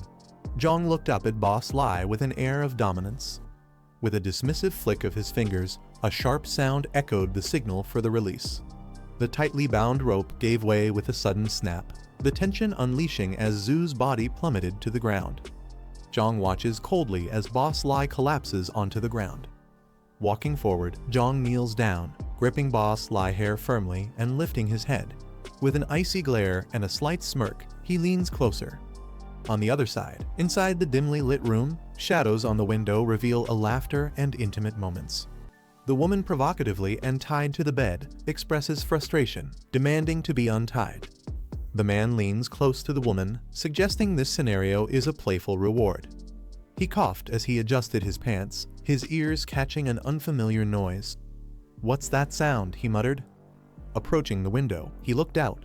His grip on the window frame tightened, but he said nothing, his silence speaking volumes. Jiang is startled as he notices something unusual in outside before him, his expression change with confusion. Suddenly, loud gunfire echoes through the hallway. Two men are down, their pistols lying on the ground, smoke still rising from the barrels. As rapid knocking reverberates through the closed door, indicating someone outside, Jiang's gaze sharpens as he turns his focus toward the noise. Jiang and Jiang are caught off guard as Jiang suddenly leaps into the room, wielding a weapon. Jiang, clearly alarmed, questions the unexpected intrusion. Jiang's cold, focused gaze makes the tension in the room escalate. Before Jiang can fully react, Jiang closes the distance, pressing a blade against his neck, forcing him into silence. Jiang tightens his grip, pressing the blade closer to Jiang's neck, forcing him to freeze. Jiang gulps nervously, unsure of how to react. In a swift motion, Jiang throws him to the ground, leaving him stunned. Before anyone can intervene, Jiang leaps toward Jiang, effortlessly knocking him down. The others in the room are shocked. Jiang angrily shouts at Jiang, demanding to know who he is, while Kai Cheng recognizes him, calling out his name in disbelief. Jiang charges forward, throwing his knife with deadly precision. Jiang tries to dodge but is struck, coughing in pain as he collapses. Chaos erupts as Kai Cheng screams in agony, Jiang collapsing to the bed after being fatally wounded. Kai Cheng nervously addresses Jiang, asking what he wants. Jiang smirks, mocking the situation and sarcastically commenting on their predicament. He then taunts them further, mentioning how someone named Lai Shuxing would react if he saw them in this state. Jiang leaves the room as he moves toward the door. Kai Cheng panics as Jiang mentions Lai Shuxing as she repeats the name. Suddenly, Brother Lai roaring with rage. Jiang steps back calmly, letting the chaos unfold. He lunges toward Kai Cheng, his massive hand reaching for her as she freezes in fear, tears streaming down her face. Kai Cheng cries out in desperation, begging Brother Lai for forgiveness as his attack intensifies. Her voice fades into screams as blood splatters across the room. Moments later, the entire space falls silent. Jiang, unfazed, silently observes as he closes the door behind him. Jiang coldly orders Chen Cheng to consume the corpses, pointing at the lifeless bodies around them. Chen Cheng hesitates, responding reluctantly that he could manage one at most. Jiang glances back, and questioning as he evaluates the hesitation. Jiang adjusts his earpiece, listening intently as he observes the situation around him. The scene shifts to various survivors taking shelter in darkened corners, their faces filled with exhaustion and fear. Some sit silently behind barricaded doors, while others linger near staircases, staying alert for any signs of danger. The chef stands silently, gripping a knife. A man nearby gleefully picks out a child, calling her soft and tender, while the terrified girl cries out in fear. The chef, however, dismisses the choice, coldly stating the child is too skinny, his detached demeanor sending chills through the room as the tension rises. The chef coldly assesses the crowd and selects a child, pointing them out as the next victim. "This one's fat," he remarks, ignoring the desperate cries of the child's family. The child clings to their mother, but the chef pulls them away with a firm grip. When the mother tries to intervene, the chef strikes her down without hesitation, sending her crashing to the ground as her child screams for her. The mother collapses to the ground, pleading desperately for her son's life. Tears stream down her face as she begs for mercy, her voice trembling with fear. The crowd watches in silence, some averting their eyes, unable to help. The chef and his accomplice stand coldly, unmoved by her cries. A loud noise startles the group as someone yells, "Who's there?" One of the men exclaims in alarm, questioning who could still have such a weapon. The chef nervously replies that only the boss possesses one. Meanwhile, the mother clutches her son tightly, relief washing over her as she checks if he's unharmed. The room grows tense as the group aims their weapons at the door, unsure of what's coming. One of the men is ordered to check the situation. Hesitant and clearly nervous, he protests, but the command to move quickly shuts him down. With his gun in hand, he cautiously approaches the door, sweat dripping. As the man approaches the door, Chen Chong bursts through, grabbing him by the neck with inhuman strength. He lets out a startled cry before being thrown violently across the room. The others immediately recognize the threat, shouting, "It's a zombie," and opening fire in a panic. Gunfire erupts as the group shoots at the door, trying to fend off the threat. Shouts of "Over there" and "Careful" echo through the room.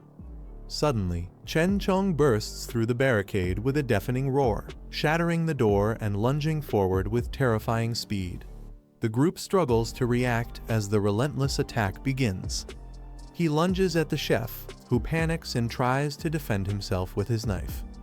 Before he can react, Chen Chong grabs his face with a grip, silencing his screams. The force of the attack sends the chef flying across the room, shocking everyone as they scramble to avoid the chaos. The zombie rushes forward with incredible speed, knocking over everything in its path. Screams echo as people cry for help, their panic filling the night. Inside, the survivors watch in confusion as Chen Chong stands amidst the chaos. One whispers in disbelief, "It's not killing us." The survivors are baffled by Chen Chong's behavior, questioning what's different about it. Jiang casually praises Chen Chong, calling it Brother Chong, and remarks how fast it is despite its restraints. He even adds that it looks cooler this way, leaving everyone even more confused about his connection to the Chen Chong. The group stood frozen in shock as the woman, clutching the child tightly, trembled. She couldn't believe it, a zombie had talked. At the center of the room, Cheng in a gas mask stood silently. Everyone's eyes were fixed on him, uncertain of what to do. The woman holding the child and another girl nearby shook uncontrollably, overwhelmed with fear. Their bodies trembled, unable to process what was happening. Breaking the tension, Jiang stepped forward calmly. With a reassuring smile, he gestured toward the child and told them not to be afraid. He explained that Cheng wouldn't attack, trying to ease the fear spreading among the group. The girls trembled as she described Cheng a terrifying monster capable of killing without hesitation. Tears welled up in her eyes. Jiang, standing calmly, narrowed his eyes, trying to process what she said. Something about it made him curious. Without hesitation, he asked if she had seen creatures like this before. The girl nodded hesitantly, clutching tightly onto the woman beside her. Jiang's sharp gaze fixed on her as he pressed further, demanding to know where she had seen it. With a shaky voice, the woman finally answered it was at the East City Decoration Market. As Jiang processed the information, he muttered to himself that things were advancing faster than expected. He thought it would take more time, but the reality was far worse. It was happening now. Even more concerning, the East City Decoration Market was dangerously close to Old Tea City. Cheng, clearly unsettled, hesitated before asking Jiang what these creatures were. Jiang, maintaining his calm, responded that they were rare mutants. Unlike typical zombies, these beings retained some level of rational thought and memory, which gave them an edge, making them far more dangerous and efficient hunters.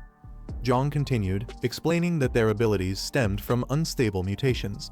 Though powerful, this instability turned them into unpredictable threats. Most rare mutants were erratic, violent, and uncontrollable, far more dangerous than regular zombies.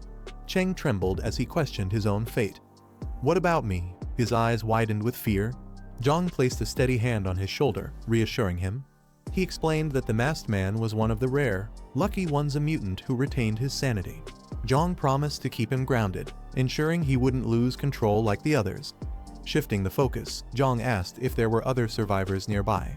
The group hesitated before answering. They explained that many people were still trapped in the sales office, while others might have sought refuge in the basement. Jiang's expression turned serious as he realized the scale of the situation. He silently prepared himself. More people needed saving, and time was running out. Jiang led the group down a dark, narrow staircase toward the basement, their footsteps echoing in the silence. Suddenly, a faint noise broke the stillness. Open doors stained with blood. Jiang's eyes widened as they entered the space. The others stood behind him, faces pale with dread as the scene unfolded. In the dim light, traces of blood and shadows hinted at a grim truth. Jiang's tone darkened as he explained what was happening. Survivors were being captured and brought here, only to be slaughtered mercilessly. The group walked deeper into the dark basement, their expressions tense as they processed the horrific scene before them. Jiang's voice broke the silence as he questioned if this was why there were no survivor camps left in the southern city. The realization weighed heavily on everyone. One of the survivors spoke up in disbelief, questioning why so many people were being killed. Surely the monsters couldn't consume all of it. Another added that the bodies were regularly moved elsewhere, and no one knew how many of them truly existed. Jiang stood near the bodies, piecing together the grim puzzle. His voice turned cold and sharp as he acknowledged the numbers: far too many victims for consumption. A chilling thought crossed his mind. He speculated out loud. Could it be that they're feeding the zombies? Jiang turned to the group, asking for details about the sales office they had mentioned earlier. One of the survivors explained that it was located near the south gate, just about a kilometer away. Captured people were first taken there and locked up. Those deemed unfit or eliminated were then brought here to be slaughtered. Jiang's expression tightened as he listened, his sharp eyes reflecting his rising concern. Suddenly, a faint sound caught his attention. He turned, muttering to himself, his focus sharpening as though sensing something unusual. Out of nowhere, a system window appeared in front of Jiang. The group watched silently as the text revealed itself. Mission activated. Read Utopia objective. Expand the community. Requirements: increase the community score as much as possible. Current score: 2 reward points, 20 current points. 36. Jiang and the others approached the sales office, its ominous exterior casting a heavy shadow. Inside, 2 guards patrolled the area, casually chatting about earlier gunshots they had heard near the north gate.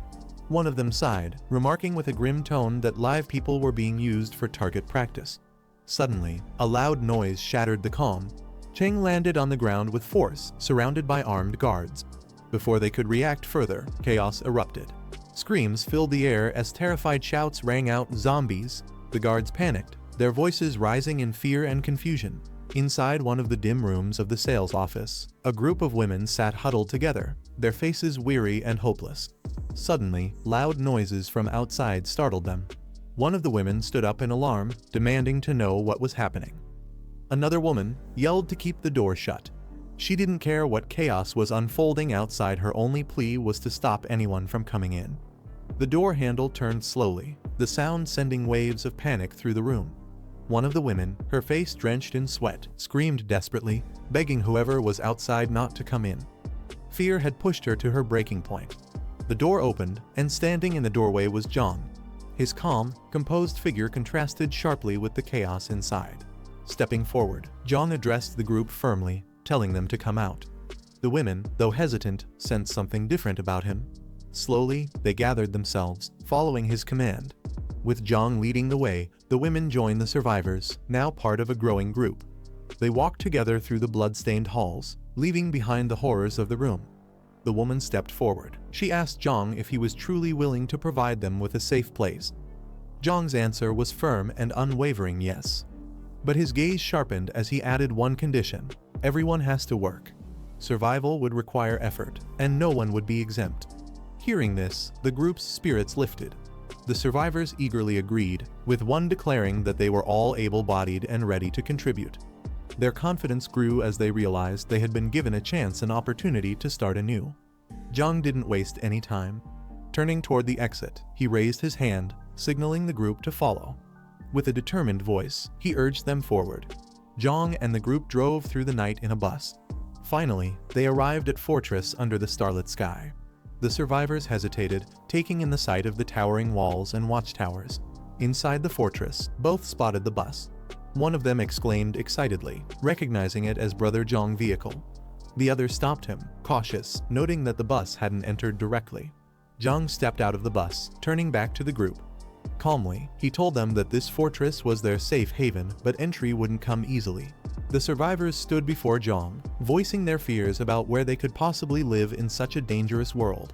Jiang calmly explained that temporary cabins and iron fences had been set up outside the fortress. While not as safe as inside, the conditions there were far better than most settlements they had seen. Jiang continued, pointing toward the surrounding area.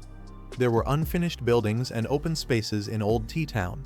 With time, they could renovate and create a proper community, a place where conditions could steadily improve. Hearing his words, the group was overwhelmed with gratitude. Some fell to their knees, calling Jiang their savior and praising his generosity. The scene shifted as morning arrived. Outside, vehicles began to move. A large truck rolled in. Inside, a woman with purple hair sat, frustrated as no one responded to her calls. She muttered to herself, irritated, wondering what Jiang Qingwen was up to. Something felt off.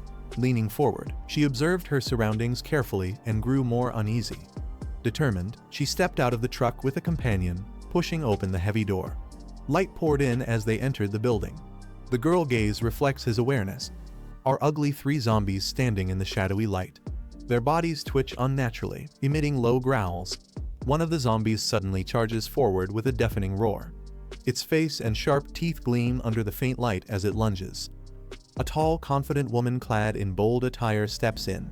With effortless strength and a chilling calmness, she delivers a devastating blow, sending the zombie crashing back. He hit him onto the face. The other two zombies halt briefly, their growls fading in hesitation. Nina stands in front of a mansion, surrounded by fallen enemies. A man steps out from the house, reporting that no one has been left alive. Staying focused, Nina asks about the supplies, to which the man confirms that everything is intact. Without wasting time, she commands him to bring the truck and load the supplies, asserting her leadership in the situation. Nina oversees the loading of supplies as a large truck arrives, with her subordinates working quickly to pack everything. She stands with a confident and watchful demeanor, ensuring everything proceeds smoothly. Suddenly, she notices something unusual and reacts sharply. She bends down to examine tire tracks on the ground, prompting her subordinate to ask if she's found anything. She examines the tire tracks closely, remarking on the audacity of whoever left them. Determined, she vows to find out who could pull off such an act. Meanwhile, Jiang sits on a balcony, reflecting on his current mission to expand the community and improve the community score, which is currently low. He ponders ways to increase the score, concluding that boosting the population size might be a key factor. Jiang reflects on the abundance of land available to him, crediting a past encounter with a snobbish guy for securing the area. As he continues pondering his mission, a thought crosses his mind about a rare mutant. Jiang arrives at his fortress, a safe haven for the community, where he's greeted by grateful residents who call him savior. As he walks through the gates, a young woman rushes to him in gratitude, followed by other residents expressing their thanks. Jiang humbly dismisses their praises, emphasizing that no thanks are needed. He questions one of the residents about the super monster she previously mentioned. She explains that her group encountered the creature at Hurenfa Market in Decor City while scavenging for supplies.